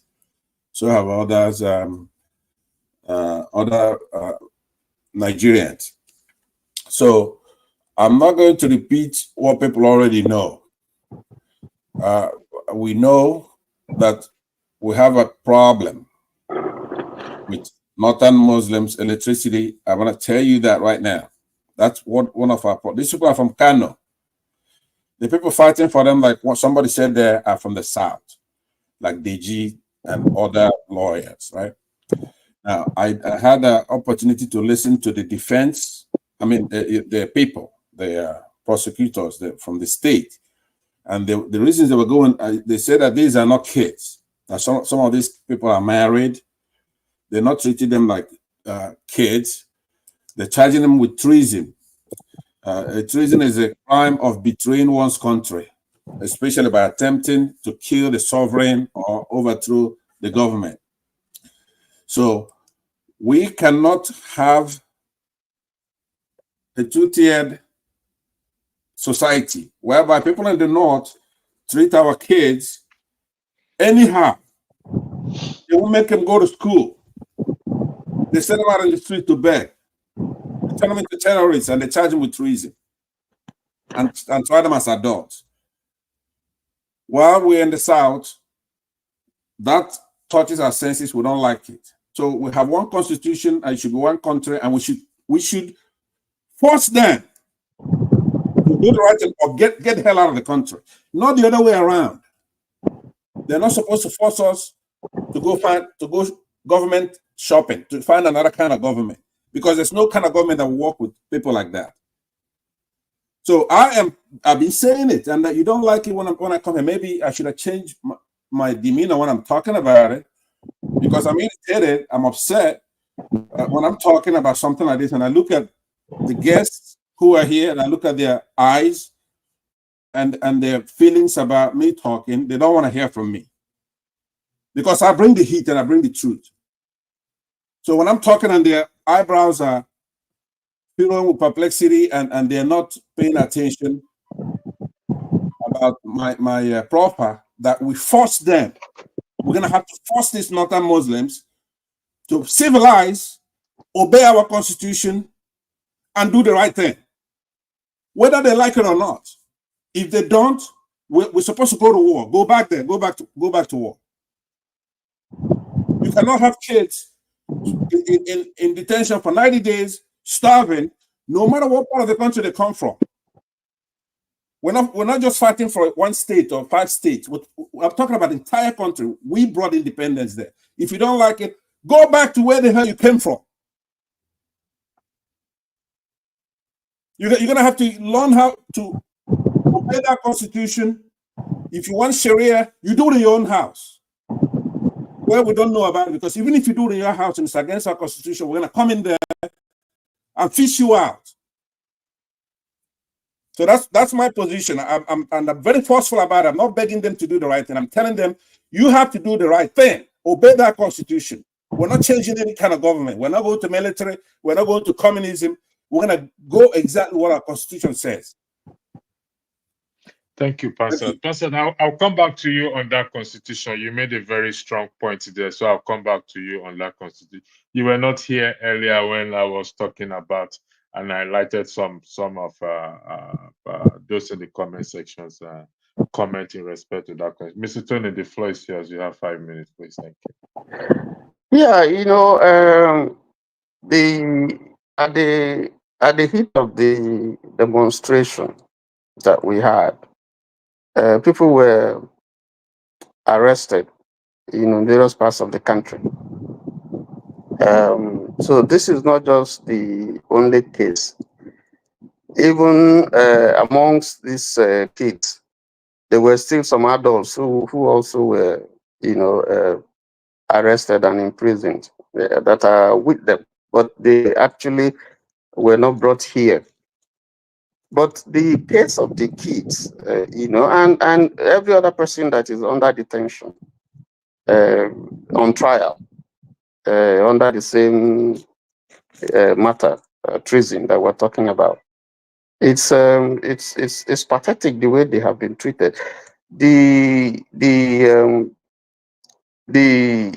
If you look at the honorable that just had a case in the House of Rep, he was granted bail in the sum of, I think, 500,000. You know how much bail they were asking for these kids? The court was asking.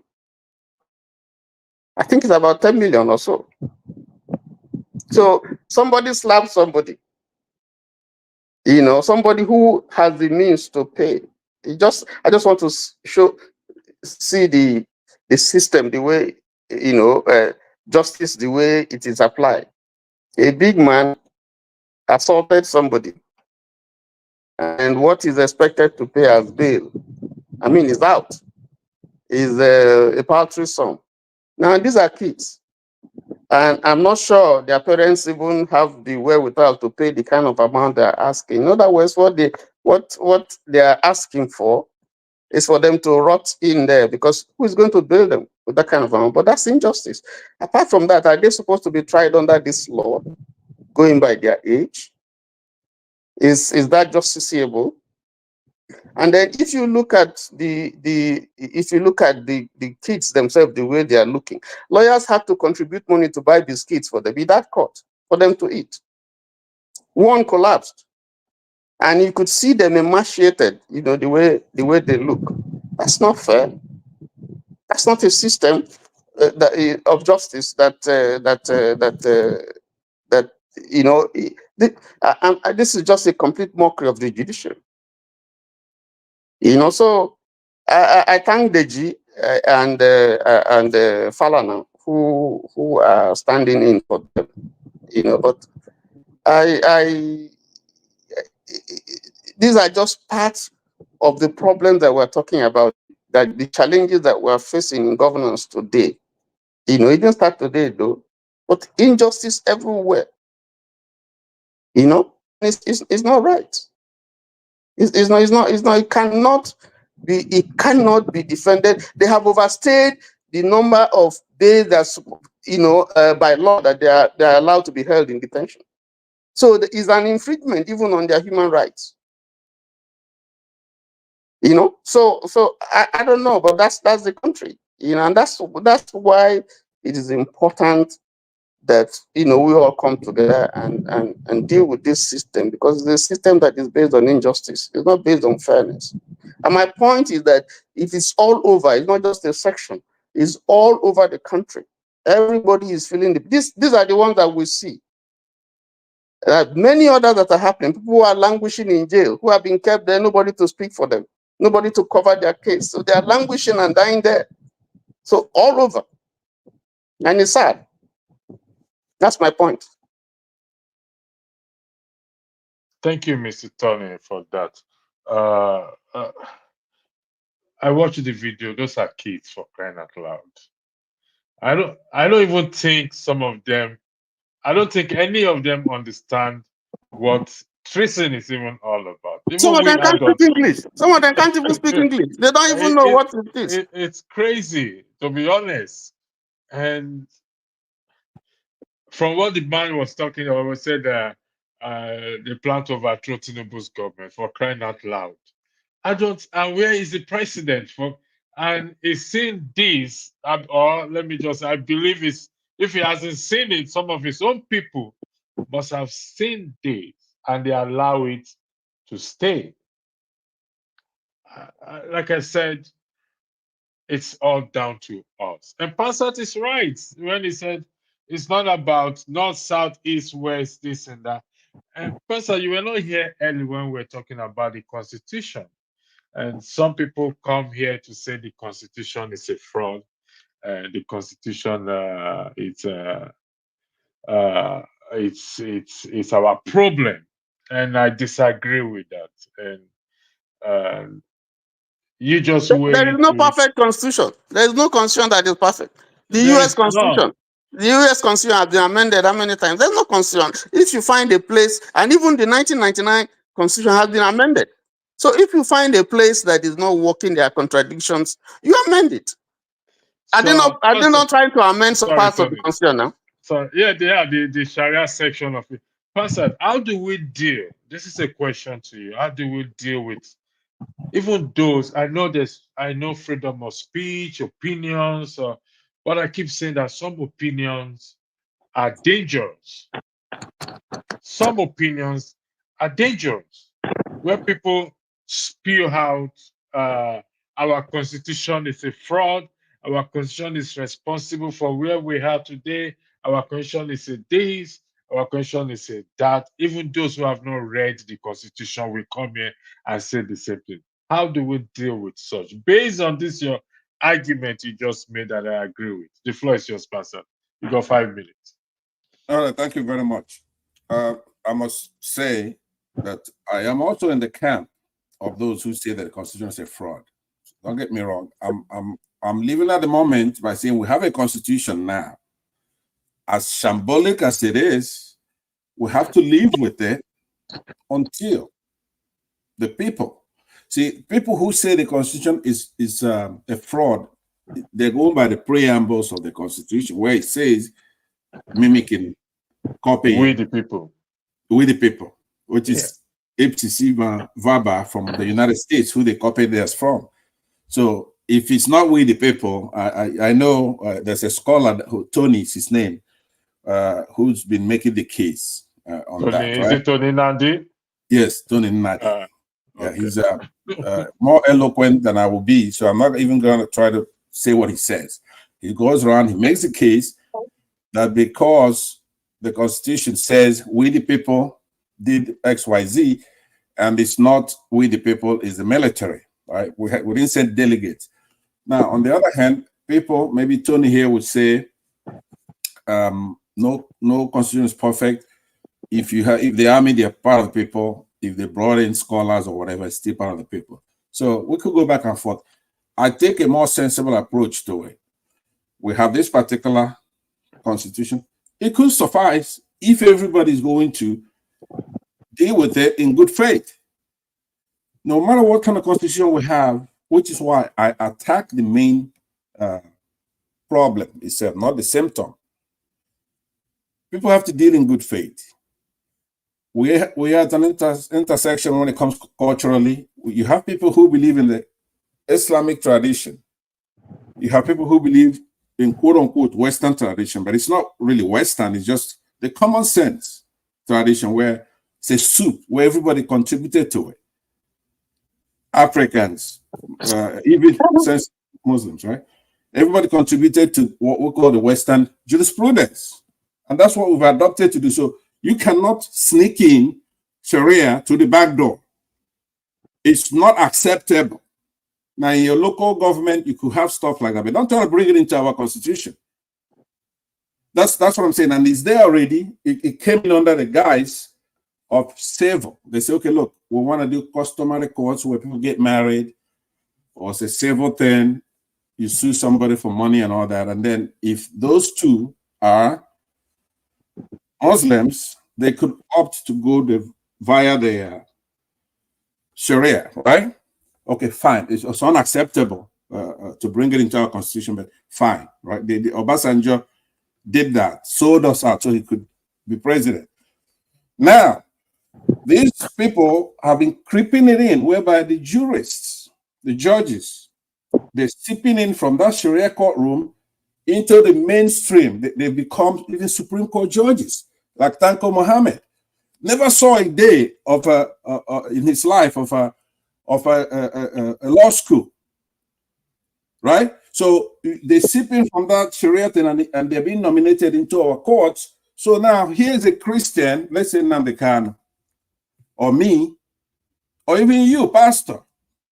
Now, you're a pastor. I've never asked you, are you a Muslim pastor? I don't think there's anything like that, but I'm assuming you're a pastor for the Lord.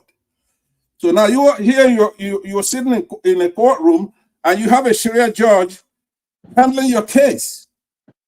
That is anathema to the Western jurisprudence, because here in the United States, I know I'm going a lot long here, but let me just conclude by saying, here in the United States, you're supposed to be tried by a jury of your peers, not a jury of your enemies.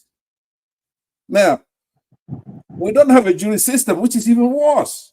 You can, like here, if I'm in the United States, I go to a courtroom, I look around, they're doing what they call a Vodaya process, which is choosing the 12 people who are going to try your case. The judge, of course, you've already opted to go with the jury. You have a right to say, no, I don't want just one individual try me. I want a jury of my peers, 12. All of them have to say you're guilty. If one says you're not guilty, then you're not guilty. So that's this thing there for you, cushioning. So what I'm saying is that where you don't have a jury of your peers, now you have one judge, and that one judge is your enemy.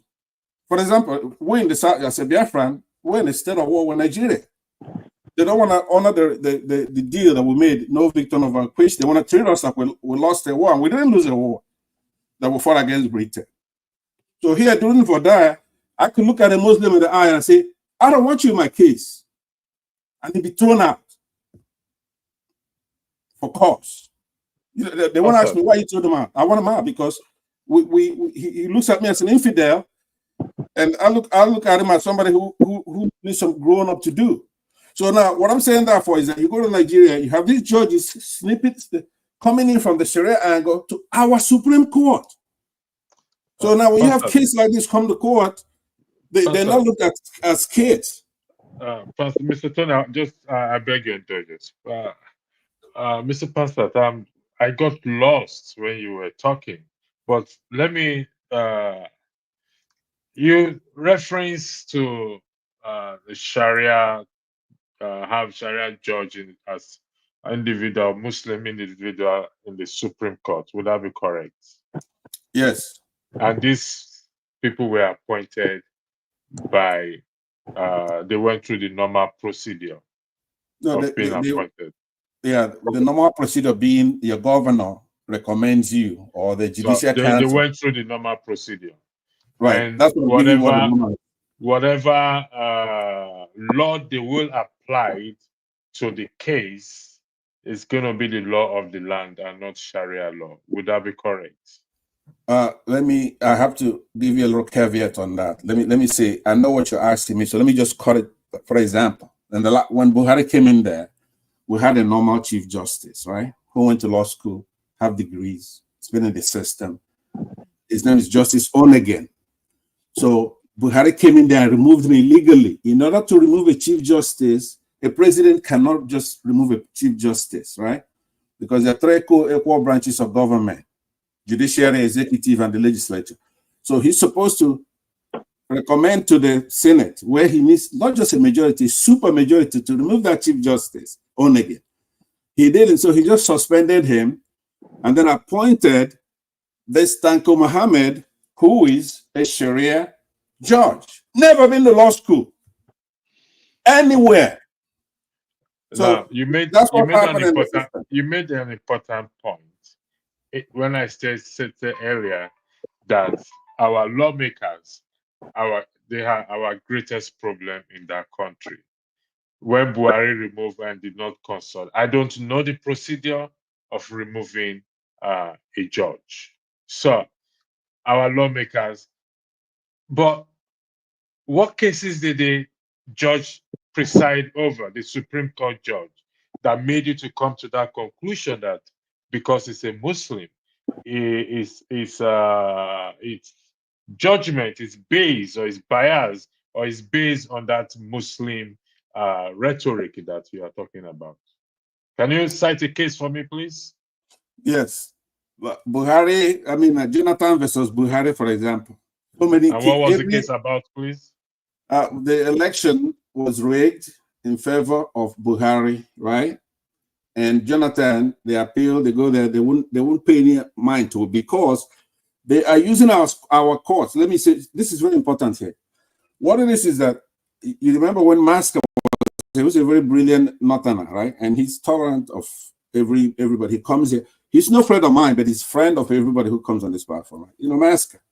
So I asked Masker a pointed question. Do Muslims, those who are adherents to that religion, do they believe in democracy? And he was candid. He told me, no, they don't. They believe that there's a council that's supposed to pick the leader of a country. Okay. So what they're using, Bassat, can you focus on the question, please? You talk about jurisprudence. I'm asking you a straightforward question. Yeah. Did you read any of the cases that the judge presided on? And you're saying definitively that it was biased because it's a Muslim. It's a question, please. Yes. I have a litany of, I gave you one, but virtually every election matter, right? They will not, even the Obi case, Obi and versus Tinubu case, the judges will not look at the evidence. Look, you know how. You think it's because Tinubu is a Muslim and that is why they favor him? Exactly. Muslim ticket. Don't do this, let me conclude. I think Tony wants to come in. I'll come back to you. And let me go to Tony. Bassat, I'll come back to you, please. Mr. Tony, the floor is yours. Thank you.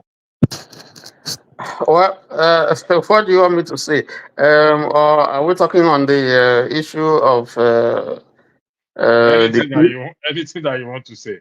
Or in the case of what Bassat said in terms of appointing a Muslim supreme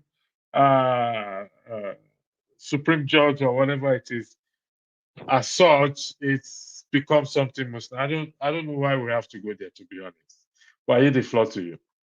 On that, I have no comment because I'm not properly informed as to how he became. I know there's a succession, there's a laid down succession rule when it comes to who becomes the Chief Justice of the Federation, and then when he's supposed to exit.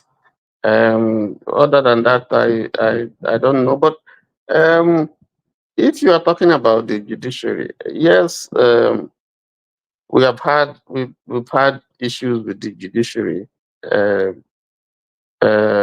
particularly in electoral jurisprudence. We saw the Bukachuanization of the judiciary. We have seen, people tell you go to court because obviously they know that if you go there, you are not likely to get justice. So the judiciary is a problem, and they acknowledge it. Even lawyers acknowledge it. No less a person than Jibril Okutepa, SAM. Has said it. He indicted the judiciary. He's a senior lawyer. And there's so many others who have indicted the judiciary. But the judiciary is part of the system. So there are human beings in there. They are Nigerians. So they see they are also affected by the decay and that is in the system. So that is why I'm saying that you need really to rework the system, because we are in the system and everybody who is there, just like oil, that affects one finger and infects all the other fingers. There's a problem, there's a problem. But leadership is critical in solving this problem. And then followership also, because followership are the ones that bring the leaders. So if followership has been cowed and they kowtow to leadership, then that's a problem. The judiciary that is supposed to check them and the legislature, if they're also bought over, then that's the balancing system, checks and balances that is supposed to keep the system stable and keep it afloat. It's been destroyed. So that is the situation that you have now, and it's unfortunate. But again, back to our topic. The critical thing we're talking about here is that there's gross injustice, there's corruption, there is leadership failure, all over, So it's sad, and yet the tragedy is that this is a country that is well endowed, richly endowed. It has people, but unfortunately, we have a stranglehold on the system by a certain cabal. I'll give you an example, for instance. I was listening to Davido's father, Chief Adeleke. And this is a man who has invested billions on the electricity sector. In fact, currently, he is building one of the biggest electricity plants in Nigeria. And while he was looking for the license, and he went to some big man, public servant, and I heard him say he was giving a testimony in church. And he said, in spite of the investment that he has put in, and the obvious benefit of such a project to Nigeria in terms of employment, in terms of generating electricity, they said to him, this person said to him, that as long as he is alive, he would make sure that that project doesn't see the light of day.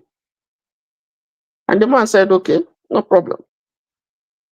But as a Christian, devout Christian, he just said, okay, let's see if this man is God. The man took ill. They flew him out of the country. The person who replaced him came and approved the project for this man. This electricity project, God willing, is going to be commissioned in January. This is something for the good of the nation. This is something that an entrepreneur, somebody, in the light of the challenges that we have in the country, set his money, set his time to invest. And you are begging for investment. And yet somebody within the system wants to frustrate it. Dangote has said so too, the same thing. So you begin to wonder, what is it that we really want in this country? We travel all over the country. We see the way these things work.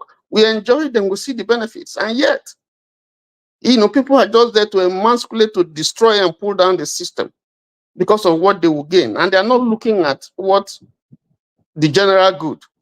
Because if you are doing well, if you live in a place where you are the only rich man and everybody around you is poor, you can't live. You can't live safely. You can't. You'll be insecure.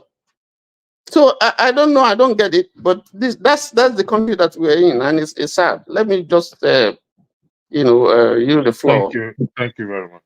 Thank you, Tom, for joining. But before I come to you, Pansat, you referenced a case between Buhari and Jonathan. Am I correct? And that was as a result of the election. Would that be correct? Yes. I stand to be corrected with what I just Googled here. He said the opposition candidate, Mohamed Buhari, won the presidential election by more than 2.5 million votes. Incumbent President Goodluck Jonathan considered defeat on 31st of March before the results from all 36 states had been announced. The election marked the first time an incumbent president had lost re-election. Is that what you're referring to, please? That's one of them. No, Pastor. Is that what went to court? That's one of them. He did go to court. He went to court. Aside from when the president concedes, like Jonathan did prematurely, he was forced, even from Obama.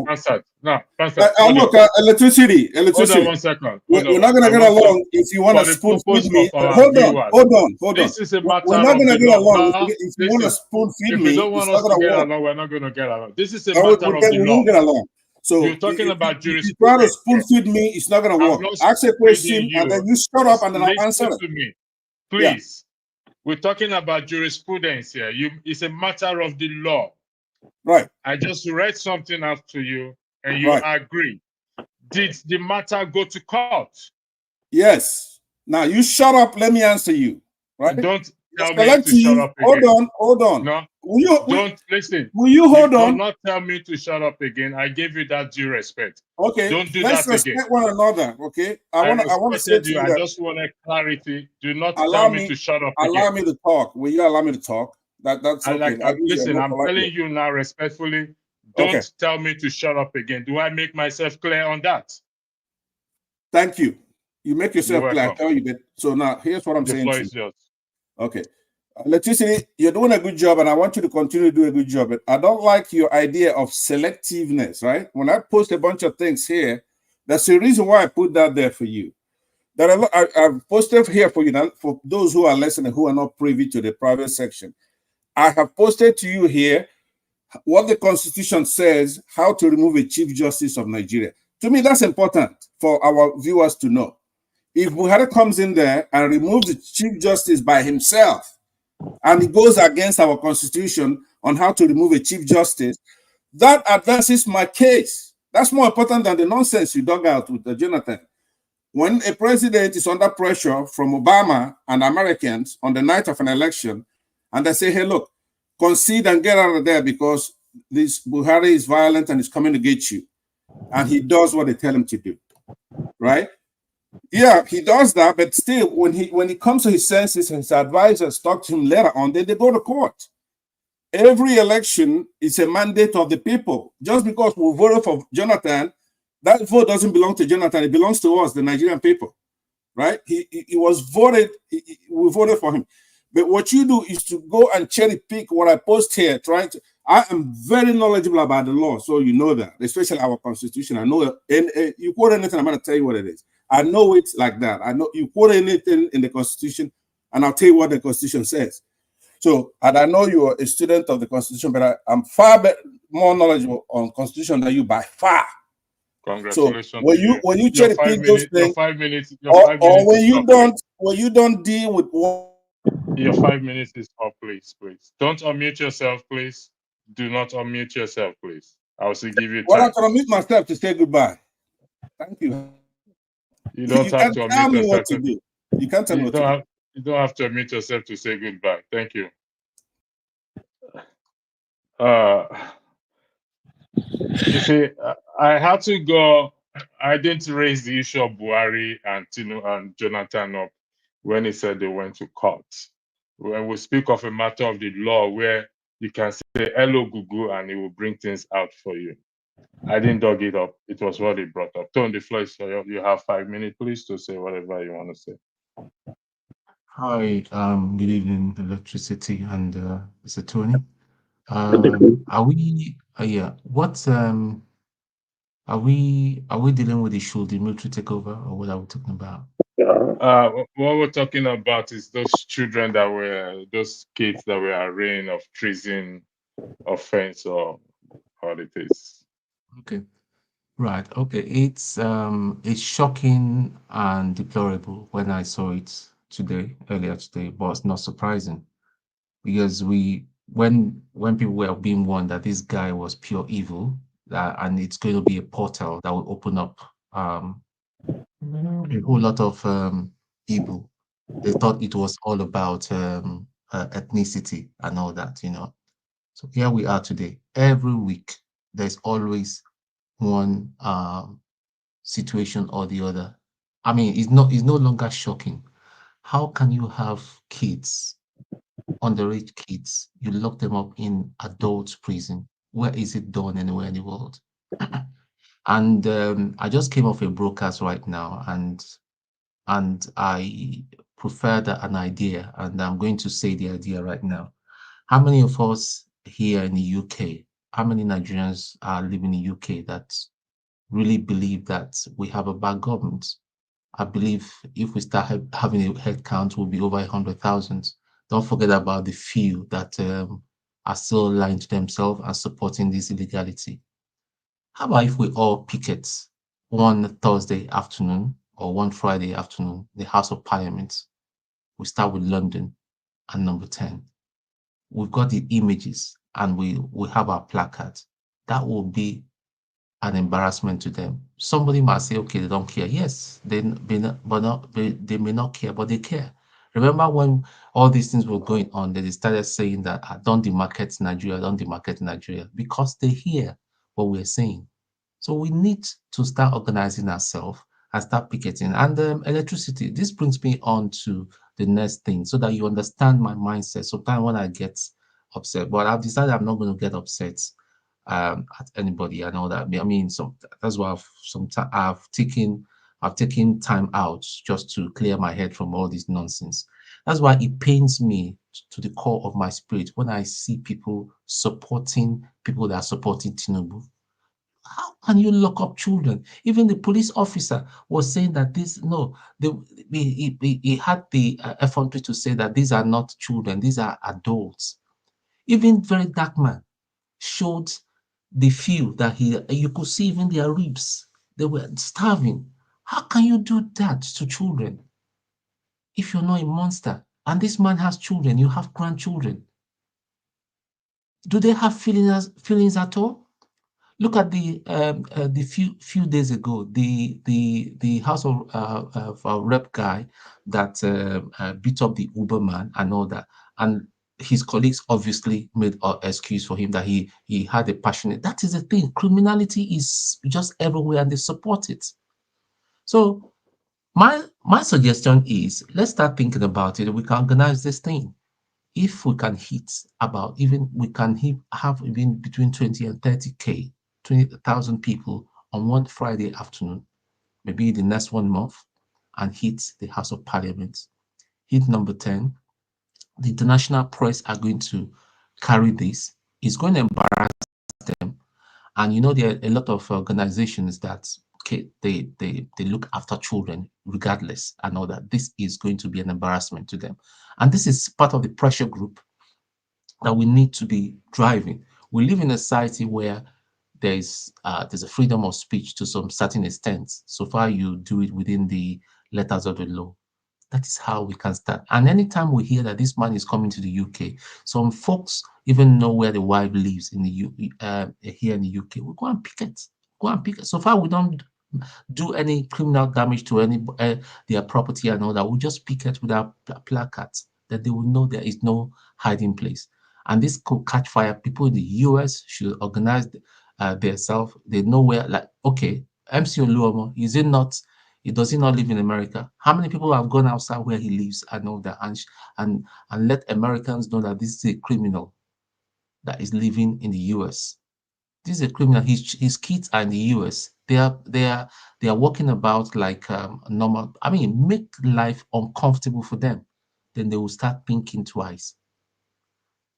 So that's my thing. But Thank you very much for that. It's not a yeah, bad idea. It's a good idea for those in diaspora to picket in front of the House of Parliament, and hopefully Rudolph will organize. Well, Rudolph is in the US, so he will organize the one in the US. I think Shaw is in the UK, and us here we so can organize something and all that. yeah, We'll be hitting yeah, the street. We're not saying no criminal damage. We come out.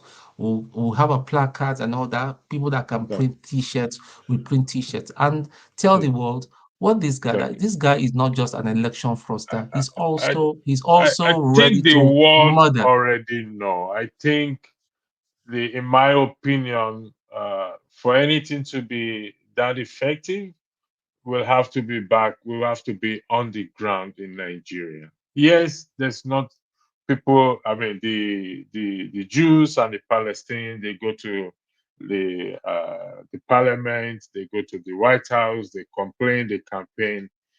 Some have effect, some don't have effect.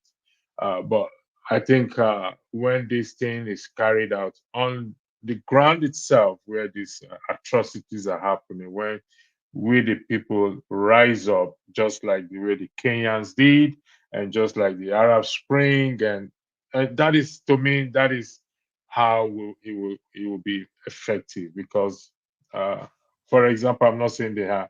If the UK government is benefiting, hypothetically benefiting from the Tinubu government, They will listen to you. By the time they walk back into that door, whatever you say is just shall be thrown out of the window. But then again, it has brought the problem to international, because cameras, the international know. cameras will flash it. Tony, I know when they they may know. not worry, but it's an embarrassment. It will be, see, the last thing this present governor the last thing this present government needs is pressure. The opposition are going to use it as Who as is a your weapon. position? Which is your position? Who is your position in Nigeria? I'll come back to you. No, no, no. I'm All talking the about here. No, I'm talking about forget. here. I'm talking about this Tony, country. we both live in the UK. We follow the politics. It ain't gonna work. Sorry about that. All the floor is yours. Thank you very much. Hello, brothers. It's nice to come over here again and have our usual therapy. Um, I'm very much appreciative of you, Electricity, for opening up the channel today, because I think most of us saw those pictures, and I think we all felt about the same regarding what has happened to these kids. Very painful stuff, right? It's heartbreaking, should not happen to anybody in this world. And I just came here to give my 2 cents. I try to be explicit as usual, say my mind that say this. You had a question here, should the military take over? I think most, I've said it many times here, that we're not meant for democracy. It is what it is. What Nigeria or many African countries will benefit from is a benevolent dictator. If you look at, Gaddafi was not a benevolent dictator, but you could see what a dictator could do, right? If you look at the indices of how much he affected the lives of the average Libyan, and after he was eliminated from the scene, you can compare and contrast, right? So yes, I don't know if it's military. I can't advocate for change of government, but I know in the future, what we need is someone who's patriotic, who loves our country, who really wants to make a change for good. That will be our leader. Be able to bring other African countries, bring everybody together.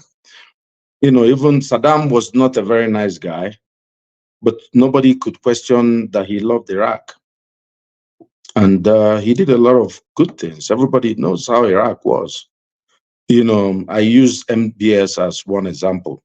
No one would doubt the allegiance of Mohammed bin Salman to Saudi Arabia, or the love, or the guys in the Emirati. They love their country. They're not very nice guys. You come to look, and I said, look, I'm able to trade a little freedom for good living, right? I don't, if, now you can insult Tinubu, saying, well, if you insult him, they will even arrest you now.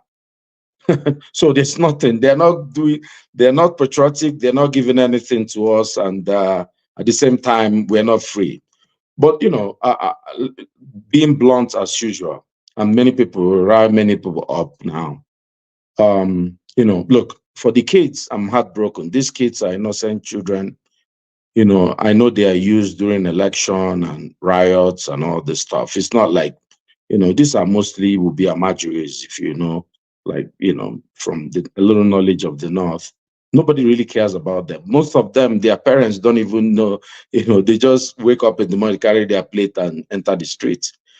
That's why I'm happy some leaders in the North are joining in to say, look, this is unacceptable. Don't tell me, apart from the Southwest, most of the Tinubu's cabinet, they are Northerners. See how the number 3, right?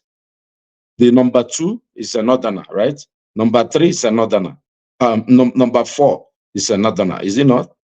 The Speaker of the House, the Speaker of the House is a Northerner. The Vice President is a Northerner.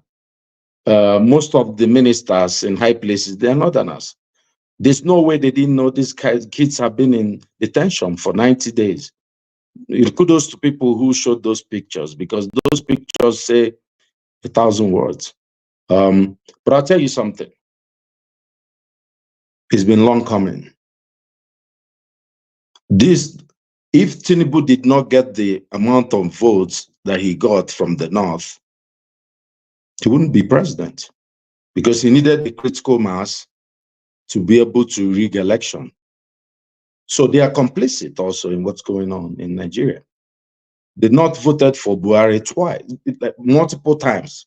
Even when Buhari screwed up the first term, they voted for him again. When he screwed up the second time, they voted for Tinubu and said it's Muslimi. How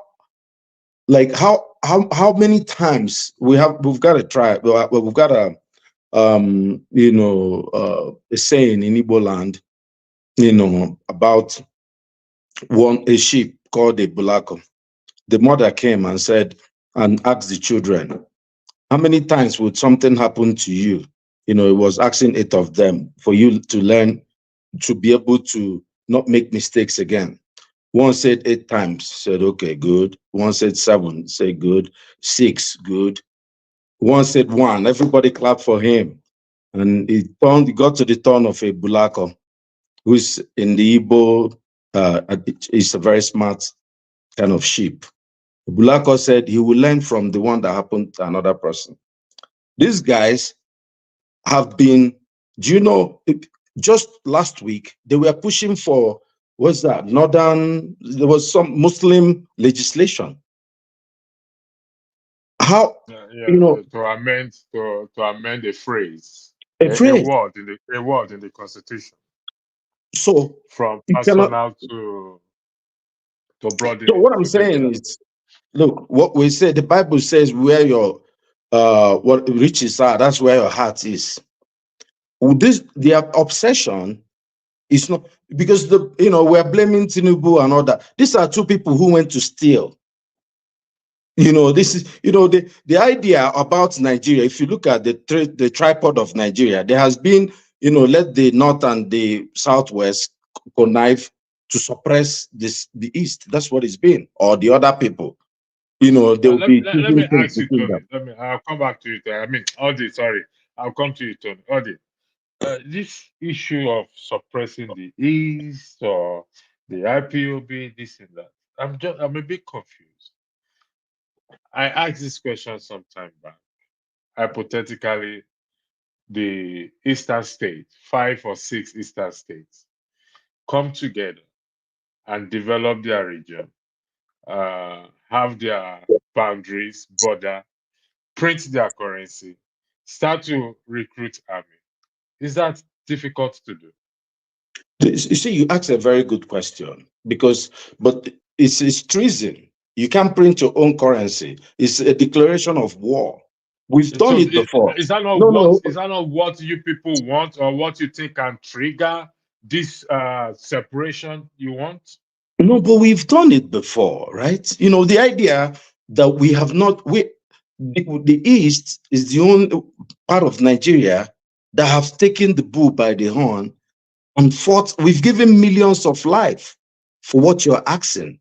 Are you referencing to the Biafra war? Well, I'm sure that's the only thing we have. Have we fought another war in Nigeria? Can you not attempt it again? No, why do we have to? Can't the people in the South, are they not suffering more than us? Okay, no, I'm listening. Tony, or is it the North? Hold on. Let me land on my point. No, let me land on my point. If you realize, when the August protest happened, a certain set of people said they would not vote, protest. People were here bashing them. What our people said, we've been sacrificial lambs for this thing so many years. We don't even need to do anything for people to come and kill us.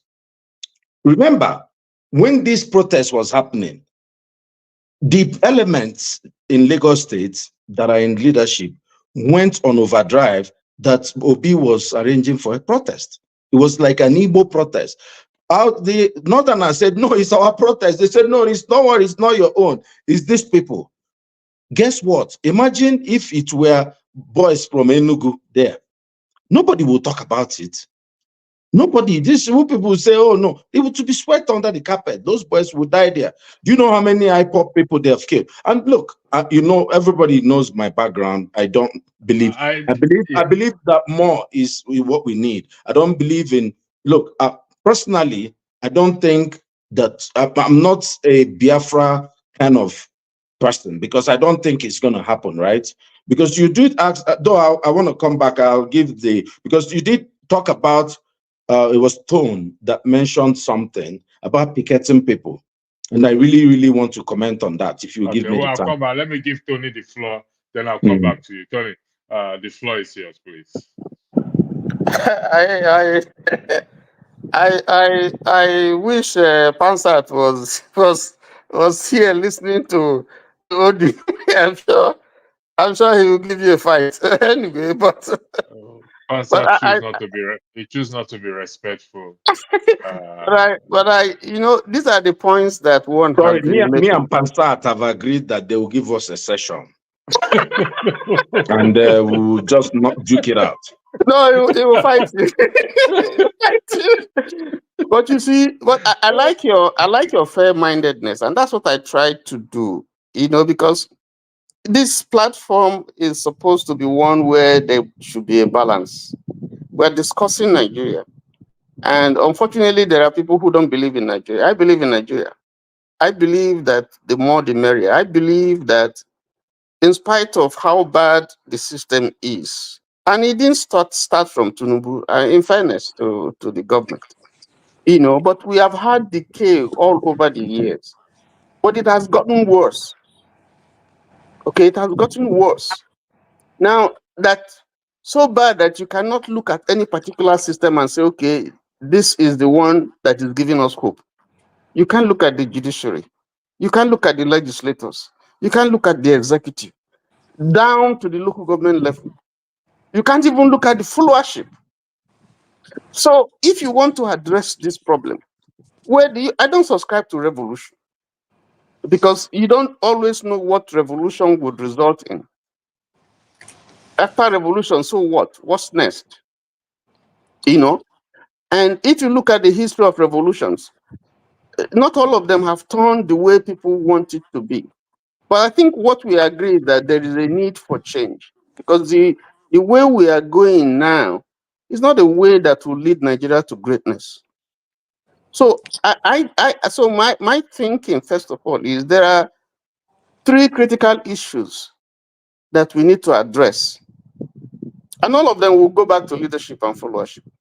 But one of them is the balancing that the Constitution envisaged, you know, between the 3 levels. I mean, the executive, the judiciary, and the legislature. If that can be established, where you have the legislature asserting itself and looking the executive in the face to say, listen, we are equal partners in this journey, and they will do the right thing. And then you have a judiciary that will take us back to the days of Chukwudifio Oputa, Kaide Esho, Nikki Toby, and so many of them, who will look at the matter straight in the face. And well, we had those landmark rulings, even when you disagree with them, but you will see reason, you will see good reason in their judgment. These days, you don't seem to find any of those cases where you can quote, where you can say, they can stand and say this is a landmark judgment. So we have a problem. So if we're able to address those 3 levels, where people can stand and can question leadership, where the institutions work, and where the followership should realize that if all these things that are happening, they are the ones that suffer. You know, so it's all encompassing. You know, so and the decay is everywhere. We're talking about these kids now. There are still many other people who are languishing in jails, in detention. They are not tried, and nobody, has heard of them. Nobody can push their case for them. It's unfortunate. You Thank know, you, Tom. it's sad. Thank you. Revolution, you're raising your hands up. Thanks for coming, Johnny. Go ahead, Revolution. I'll give you some few minutes. I know you have to Yeah, work. Go ahead. please, I beg you. I just jump in again. I'm still Yeah, working. yeah, go ahead. Go ahead. I understand. You see, my brother Tony, I really like you are so optimistic. I'm not a pessimistic person, but the way you talk about Nigeria, mentioning the good days when you have normal people in power. Sometimes you see me smiling when you are making this basement. You lay that foundation very nicely, as if you don't know the country you are talking about. That is where I start to wonder, what is this, my brother? Where are you living? Are you still dreaming, or is it just that you believe you just want Nigeria to remain the way it is, people suffering? Or are you just pretending as if you don't know the problem of that country? Because when you are saying that revolution has never worked, or revolution is a problem, or this or that, then you are telling Nigerians to keep suffering. Because the last few months ago, or last year, let's just be prescribed, we had an election. They told us, election, go to the polls, go to the polls. Do you want to still keep deceiving Nigerians that election in that country is going to bring out a positive result? I think it's high time we Nigerian people should be looking into our face and finding our own solution, something that can be realistic, something that we can really depend upon, instead of living in that dream world. Go to the polls. When you reach the polls, they do the abracadabra. They say, go to the court. When you go to the court, they spray sleeping gas to everybody. People say, they open their mouth and nose that what is happening here. Is that what you are telling us, that revolution, because it didn't work in some countries, then it can't work in Nigeria? We should keep doing the same thing over and over, and we will be complaining as we are complaining today again. That is where Nigeria is today. We keep doing the same thing, taking the same solution, solving the problem of Nigeria with the same solution, and every time it gets worse. And when people suggest let's try something else, then most of you educated guys will come and be telling us that you don't agree with this, and we should keep in that same way. That maybe, and sometimes forgive me when I say, most of you people who have this opinion are doing well for yourself. You left the country, or maybe you are part of the good system in Nigeria. Look at the children they brought in the court, for crying out loud. Somebody was arguing with you. Why should you say, oh, thank God it's not from the southeast? He's right by telling you that. For me, I don't want a divided Nigeria. I believe in one Nigeria. But we must do something to remove these criminals who have taken over Nigeria. Their cult. It's a cult. You saw them saying it. Oshomole told you that, join us and you will be living well. All your sin will be forgiven. That will tell you it's a cult. That is what we are saying. They have to be removed. And the only way possible to remove these people right now is through revolution. Something that will panic them. Something that will make them realize that, oh, these people, enough is enough. Oh. They have, and we will get all of them when the time comes. And people like Fidel Castro, they did it in Cuba. They revolutionized that country. You understand me? It depends on. I told The revolutionary. Sorry. Andrew, please let me just round up. Let me round up, because I will leave you guys. Tony, hold on. Let him round up. It's at 2 o'clock. Just a second. I won't take much time. Go ahead, People Revolution. like Fidel Castro, they did a lot of things in Cuba, in the whole world. He came in and they changed the system. We don't want soldiers who will come there and come to steal. They are good soldiers, especially the young ones. We don't want them when they come now. They bring Nigerian system. Then after fighting, they come and hand it over to one general. They say he's this most senior. We don't want those type of things in that country. Dan, you know it's a very hard thing for us to make, to determine who is a good soldier and who is a bad soldier. You know that very well. No, but when the revolutionaries come, we know them. Okay. Can I say something? What was Nzogu's intention when he planned the coup? Brother, you are taking us too back No, when no, I'm Nigeria asking was you. still good. No, Don't I'm take us asking that you far. That now. was the good times of Nigeria, even Hold though on. it failed. Okay, Bring let us me. to what? Okay, hold on. Bring Hold on. us to the present day. What is Okay, happening in Nigeria today? That is where okay, I'm interested in. okay, hold on. If you say that revolution is the only way that Nigeria can be changed, that's your own position. There's no the way. Brother, There's never. the one that has been happening in Hold Nigeria, on, hold which you on. are, excuse me, I Mr. listen to Tony, you now. wait, hold on. The one that you are telling us is what has been happening in Nigeria for years. Nothing changed. Let's try something else. That is what we are begging you people. And it has to be revolution. Are you going to lead the revolution? So what is the next step? They told us go to the election. We That's went what to I'm the telling election. you. We went to the election. Nothing happened. Okay, hold on, hold on. Something happened. If you say nothing happened, you are being simplistic. Something happened. Excuse me. The time Excuse the me. election was coming, petrol was 200 naira. Wait Petrol now. was 200 naira. How much Okay, is petrol today? I've heard you. Wait now. If you say nothing happened during the presidential election, that is not true. Because we saw people who went to the who won election, and they didn't have to pay 100 million and 200 million. That is a step forward. And where are they today? Wait Where now. are they today? Oh Lord. Wait now. No, Tony, let us be realistic. Wait Where are now. they today? Listen. Change Please, is not. I have to go. Okay. Thank All you. right. What I'm trying to say. I had to hold on one second. What I'm trying to say is there's nothing like the way, one way of looking at an issue. There cannot be, because the problems are multifarious, and every problem has, Nigeria is a very complex country, and so if you say the only way that will solve this problem is through revolution, what kind of revolution? Okay, can I have my, I wanted to say something. I wanted to comment on what Tony said before he jumps in. Yeah, before Audi, what's the name again? Dan Revolution says it's a revolution that only revolution can save the country. Going back to our argument as to the eastern states having their own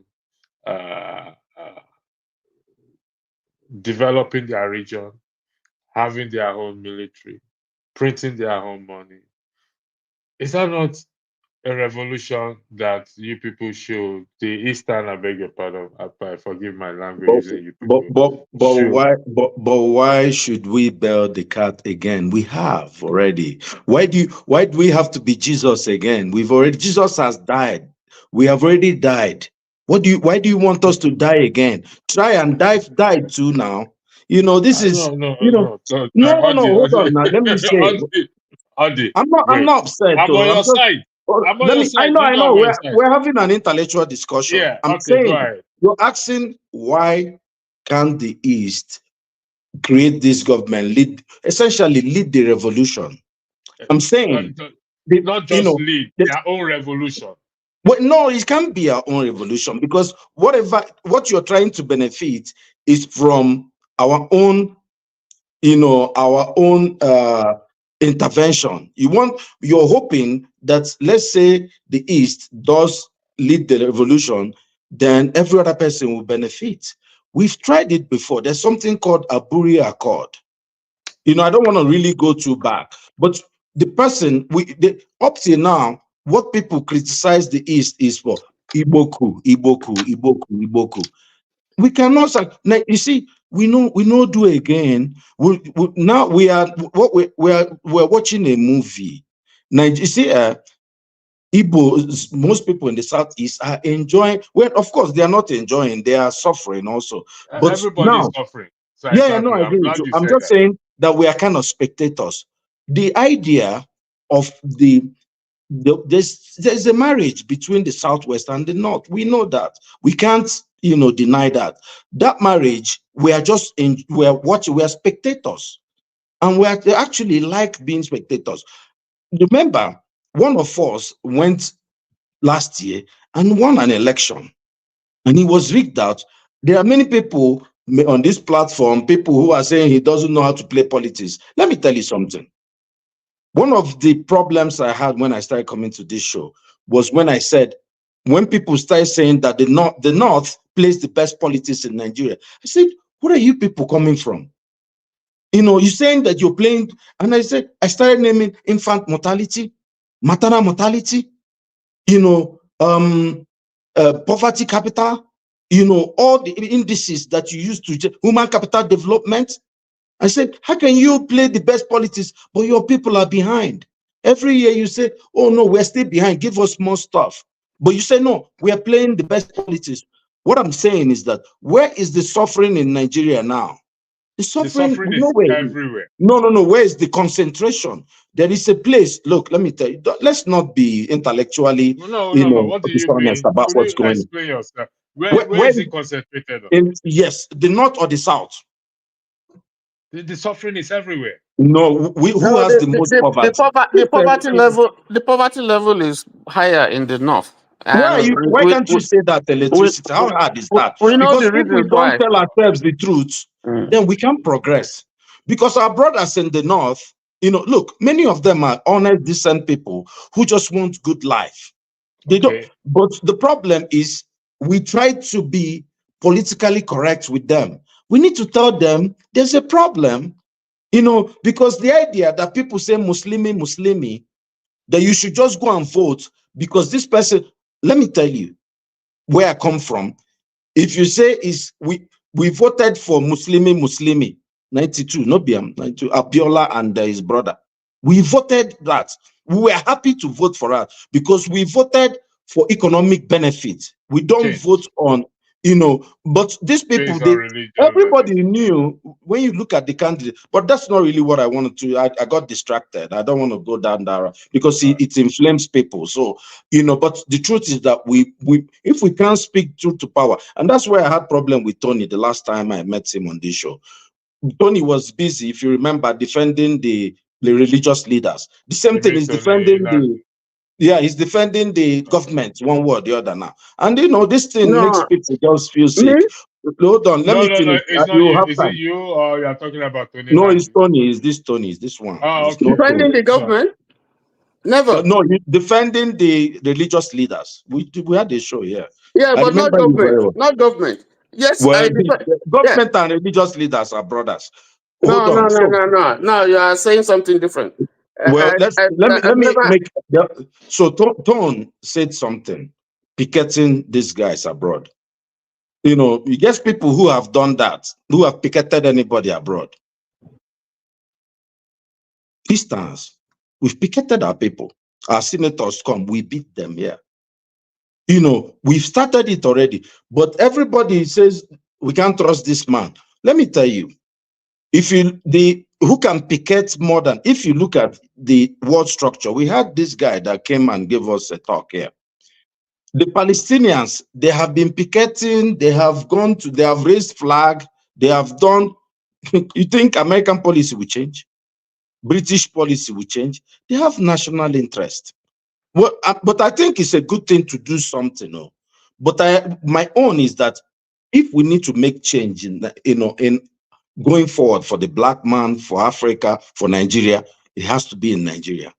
We must take the bull by the horn.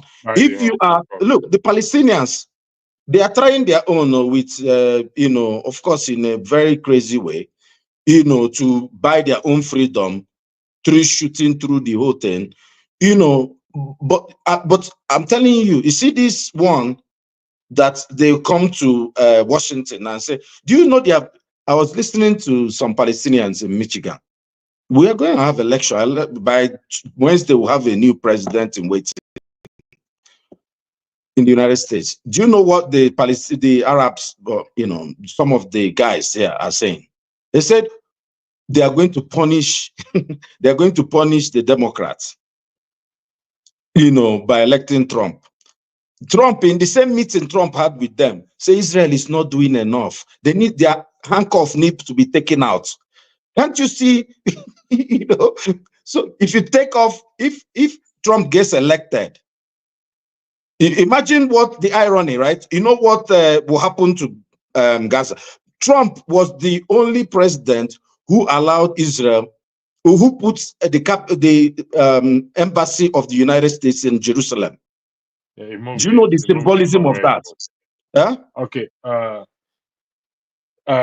We'll delve into that some other time. We'll focus on what is on the ground. And let me ask you this. I'll come to you. Just give me. I indulge your input.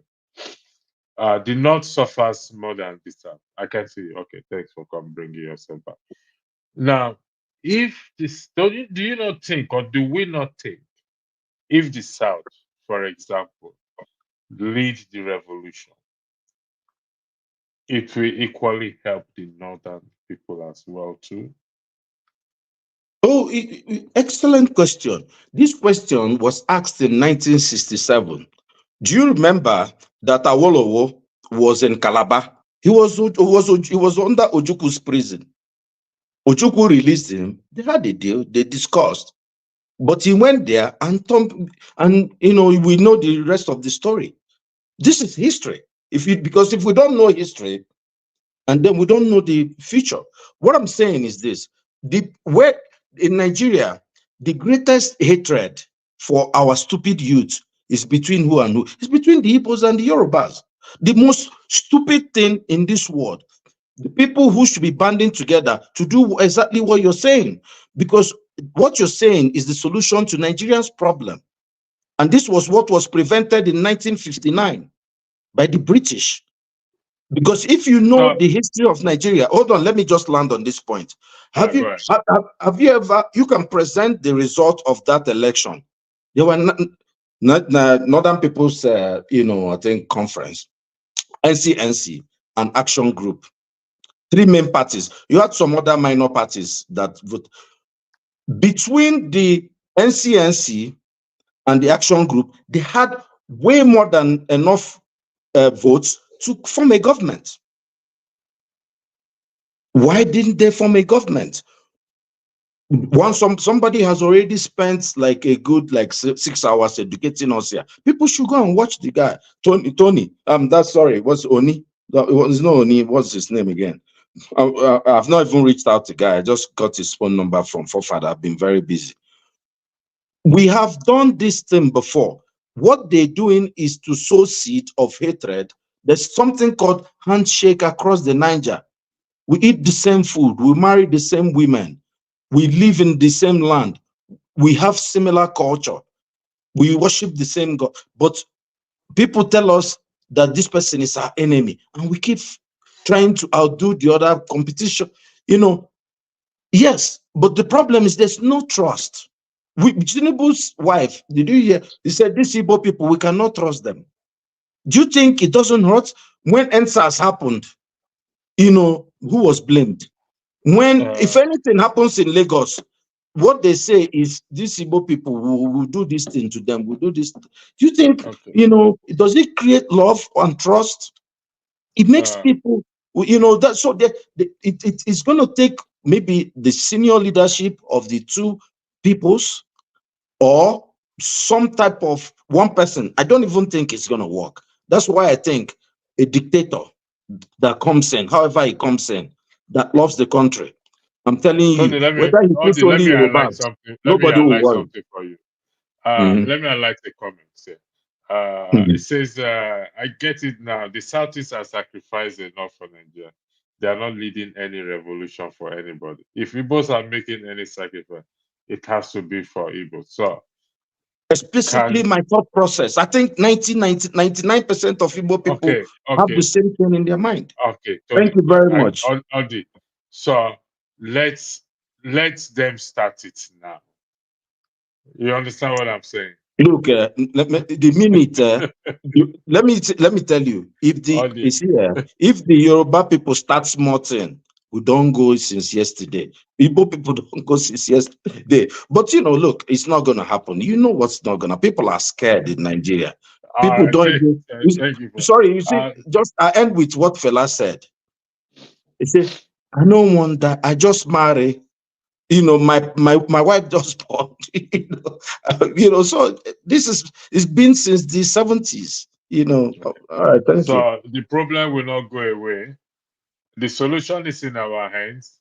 But until we want get to. one man that will make a sacrifice. One man will make it must be a dictator.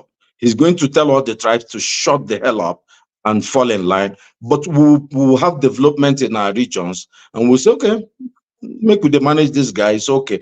The man can be from Benue. The man can be from Kogi. The man can be from Kanu. Abacha was even trying to do something. It's just that he couldn't be straight about what he was doing, before they took him out.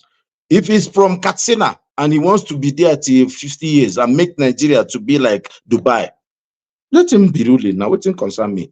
I don't think we will bother about that. Yes, I agree with you that we need a man, not necessarily the military. We need a man. It doesn't. I don't support military takeover at all.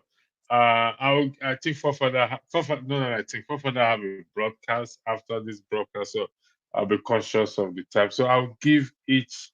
I'll start with you, Tone. I'll give you 3 minutes. I'll go to Tony. I'll give you 3 minutes. I'll go to Audie. Okay. I'll give you 3 Okay. minutes as well, just to give your Thank you. closing argument. Okay, thank you. We keep saying we don't want military, we don't want military. We don't want military, we don't want military. What we are seeing now, did the military do half of what Tinubu is doing today? At least the military itself, people were They did not. They did not. People could even write and criticize them and all that. Only one, sometimes they'll just warn you, watch your mouth and all that. But they listen sometimes. So what are we talking about? This is the first time in my adult life that I've heard that the chief of army staff, they can't tell us where he is. Rumors went about that he was sick and passed away. Now we're having an acting chief of army staff. I've never heard it, even when I was there, part of that organization. I've never heard it. And besides all these people that are there, I know all of them. But I don't want to reveal too much. But I know all of them. Most of them, like I said, electricity. If you listen, when those army chiefs and all, even the one that headed the Navy, now he lied about his age. I know him in the academy. So all these people are big people. The truth is that the generals will not put their neck on the line because they don't want to be executed. If anything dynamic is going to happen, it's going to be we'll be looking about majors and all that. But the way Obasanjo has organized the army is so difficult for you in that rank to be able to pull off a coup, because he has put a system that it will be so difficult for a coup to be successful. So I don't have any problem if a military guy comes in and is successful, he takes over government, but he has a plan to set the country right in the next 10 years, 15 years, so be it. To be quite honest, the civilian had done more harm to Nigeria than the military.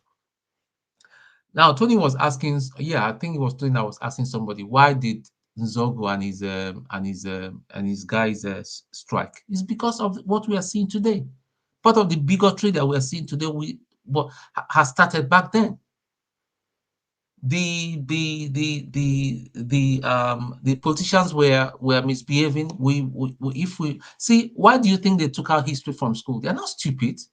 A lot of people don't even know about the Wild West, the words here and all that, all the things that culminated into it. A lot of kids do not know what is going on. They don't even have an idea, and that is what is replaying again. So at the end of the day, if we do not have anything very, very dynamic happening, these people are going to 2027. I'm not supporting Obi. Even right now, I don't think Obi is the right man to do the job. I'm saying this in front of camera because his approach will not yield anything. When Okonkwo set Sorry, up, let me just say something. Sorry, no vex. No, Audie, you have your time. It's 3 minutes. No, I just wanted to chip something so he can carry it on in what he's saying. It's 3 minutes is up. So you don't. It's 3 minutes is up. All right, Mr. Tony, your 3 minutes is up. Sorry about that. Mr. Tony, your time is. You have your time start now, please. Okay, let me quickly correct something now. I didn't ask my question to revolution is not why the military struck, why Nzogbu struck. No. The question I asked him was, what was the result of Nzogbu's coup? He didn't answer. So that's what I asked. And I meant that to elicit something from him, but I think he was smart enough not to answer. I don't believe in forceful overthrow of government. I don't. Apart from the fact that it's unconstitutional, I think there are others by which we can change a government that is not popular or not performing. And in a democratic system, it's well defined. The process, you don't run away from a problem. You don't. You try and address the problem. And so, and if you say that it's only one way and there's no other way, I don't subscribe to that, because in my life, I've never seen one way as an approach to solving a problem. Now, my take actually is that we seem to be heaping the blame on one section. We have a total decay, a system that is decayed totally. We have a system that needs to be broken down and retooled, re-engineered. Because the model that we are following now is not going to lead us to greatness. That being my position. And if you think that by that I'm supporting government, then that means you don't get me. I'm not supporting any government. I have worked with some of the people who are even in government now. I've worked with them. I have very close quarters. You know that electricity. I've worked with them very close level, so I know them. I'm not benefiting from them. But the point is that if you want to be honest, you see, part of the problem that we're facing now is that the Igbos have not played the politics that they ought to play. I mean, I have to say this. If you look at the traditional political alliances and alignments, it has always been the East, the Southeast, and the North. That has been the traditional alliance. How did the Southeast allow the Yorubas have been on their own? Now, how did the Southeast or the Igbos allow the Yorubas to take them out of the political equation and now fuse with the North? They have to answer that critical question, because that's how it's been. A coalition, right from independence. Now, okay, sorry, just let me round up. The second thing is that if the Igbos decide today, Southeast, I'm sorry, I don't want to reduce this to an ethnic issue.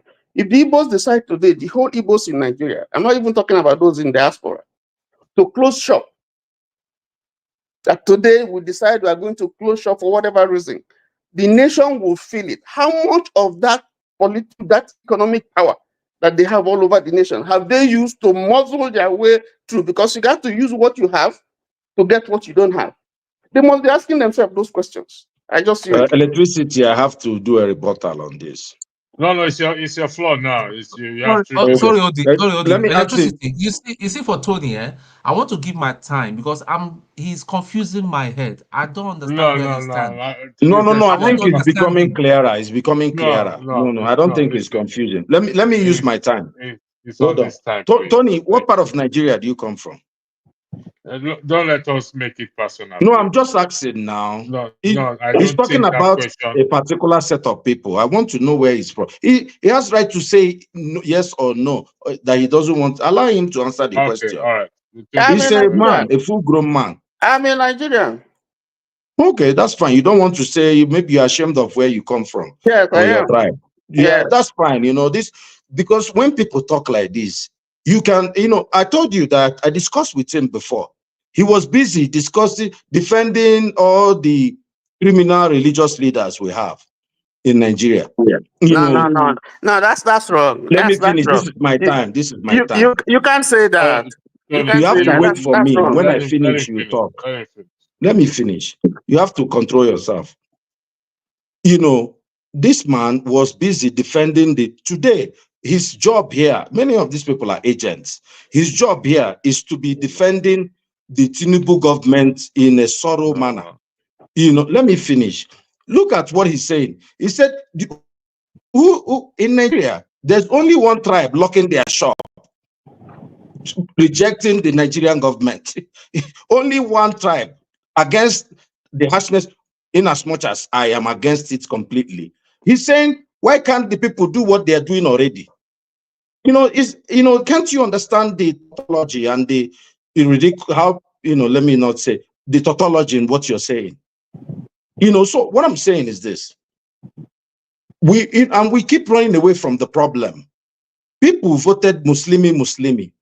The same people, their children were put in jail for 90 days in Abuja for doing what? We had some people on this platform when that thing happened who advocated for what's happening today, said all of them should be tried for treason. And I was busy here, and that guy hates me today. I was busy here saying, how could you say that? You live abroad and someone carries Russian flag and you said, try him for treason. Forefathers was here that day. I said, how could you say that? Now, Tinubu, those children have Kwashoka almost. Can't you see how malnourished they are? And they are there, and we are all not crying. That person was advocating for the kids to be killed. What I'm saying is that the idea, what he said again is, Igbos don't know how to play politics. What politics do Igbos have to play? You know, let me summarize what has happened for the East. I'm even for more people to come into the equation. The Igbos are the most detribalized Nigerians. The idea they don't know how to play politics is a joke. You know, the first Governor General of Nigeria was an Igbo man. We had a Igbo president. He was killed within 6 months. We went to war. After the war in 1970, within 10 years, an Igbo man became number 2. Or in government. The government, the only reason that a Southwesterner is the president today, forget about Abiola and all that, is because the whole Nigeria said nobody should contest. Let's give it to these people too. That's what we did. Because if a Northerner had contested with Obasanjo and all that, you can't be sure of what has happened. And we, the Easterners, happily voted for Abiola. We happily voted for Obasanjo. We happily voted for Yaradua. We voted for Jonathan. We've been on the winning party all this while until this last election. And actually, if you look at the record, we've been voting for the right guys compared to what is happening now. And the idea that they don't know how to play politics, that's tribalism, clear-cut hatred. And this is the problem with Nigeria. And that's why we're not going any forward. Thank you very much, gentlemen. I'm not defending Tony here. It's not my place to defend Tony. But what I understand is saying is that the Igbos have the power of wealth, business. If they shut down today, and honestly speaking, I agree 100% that if they decide to shut down shops today, we paid the price in blood. We are not paying it again. Relax now. Relax. If they decide to use that power they have, that to close shop for 1 week, let's just say. I know it's going to be hunger this or whatever it is. It will shake the nation. It will shake the government that be. In my opinion, that is what I think is saying. And I would like to thank you, gentlemen. I'd like to thank those of you in the comment section, those of you that gave a super chat, Tope and Tima Jack. Thank you for your super chat. I may not be able to name every one of you in the comment section. And so Forefather has another broadcast set up, so I'll be bringing this to an end so that Forefather, I don't know if you want to weigh into it so that I don't think I'm I thought you wanted to marginalize me now. I'm marginalizing you. Forefathers, I beg no vex. I beg no vex. No, electricity. Sorry, No, just quick one. 1 minute, No, please, if I may. no, I just no, asked him, please. no. I said no. When I say no, I mean no. Okay. I All mean right. it. Okay. That's Professor, the floor is yours. Thank you. Go ahead. Thank you, Electricity. Thank you for having me and You have hosting 2 this, minutes because your program hosting the starts in the next discussion. Yeah, thank you for hosting the discussion. Greetings to everyone on the panel. Yeah, I think this military idea, if as long as it's going to lead to a solution, I don't think we have the luxury of picking the type of military. If you like, let Babalawo come. Anybody that can get us out of the mess we are in, I will welcome them. I don't care. Even if he's an imam, I don't care. Because when people are suffering, people are suffering. So whether it's military, democracy, dictatorship, we need ourselves to get out of the mess we are in. And if you look at most nations, you have different variations. It could be from democracy, it could be from dictatorship, it could be from even monarchy that they emerge from. So we should just be more flexible about anywhere the solution shows up, we should go for it. It's not about any tag. Whether it's military, I don't care. As long as they are going to do the right thing for the nation, that's all I'm looking out for. Welcome to my party, forefathers. You see that. Nah. I did this. I'm open to anything that gets us out of this existential crisis that we are in. We are in a serious situation here.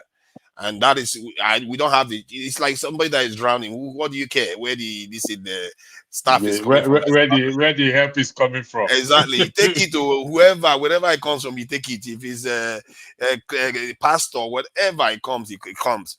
And go ahead, Fofala. Go ahead. So, regarding the matter of more controversial matter that Udi was trying to address, I don't think we should be picking on Tony the way he was doing. Everybody have their own opinion, the way they are looking at things. And the way I look at the Nigerian space, I'm surprised. People are actually surprised that the Southwest seems to be doing relatively okay. They've had the dividend of relative peace for a very long time. And they have the capital in that region. You can see that they are going to likely do better. The South has been in conflict. They were having fights all the time before they managed to settle with Goodluck Jonathan. The Southeast was hot for a while. North is hot. Now, are you surprised? They are reaping the benefits of having peace for a while.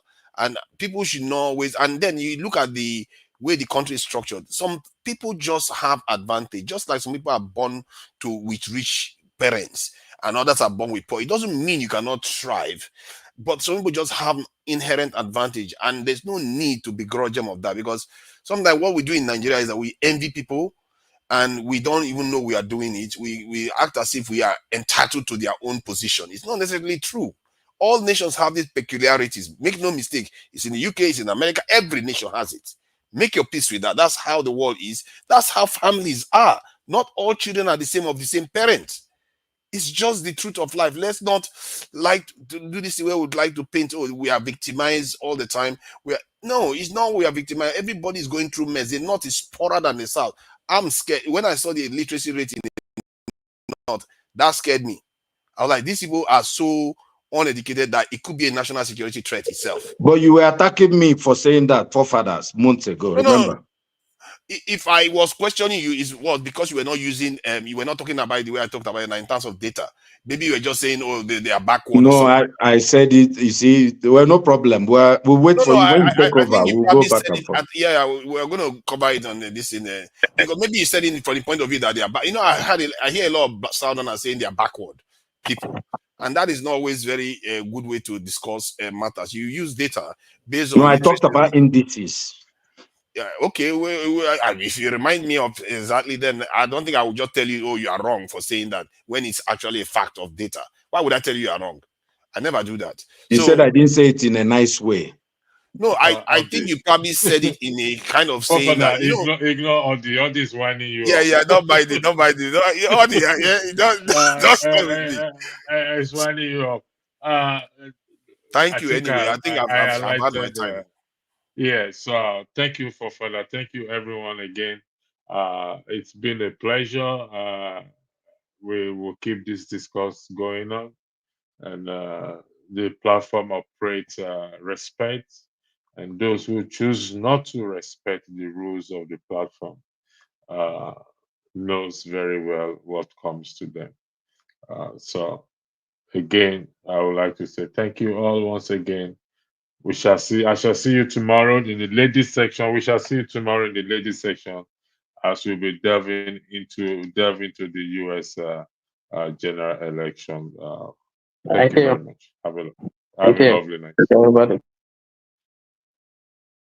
Thank you so much for watching. Thank you. Have you subscribed? Yes, you. Have you subscribed? You. Yeah, before you go, click. It's free. Click.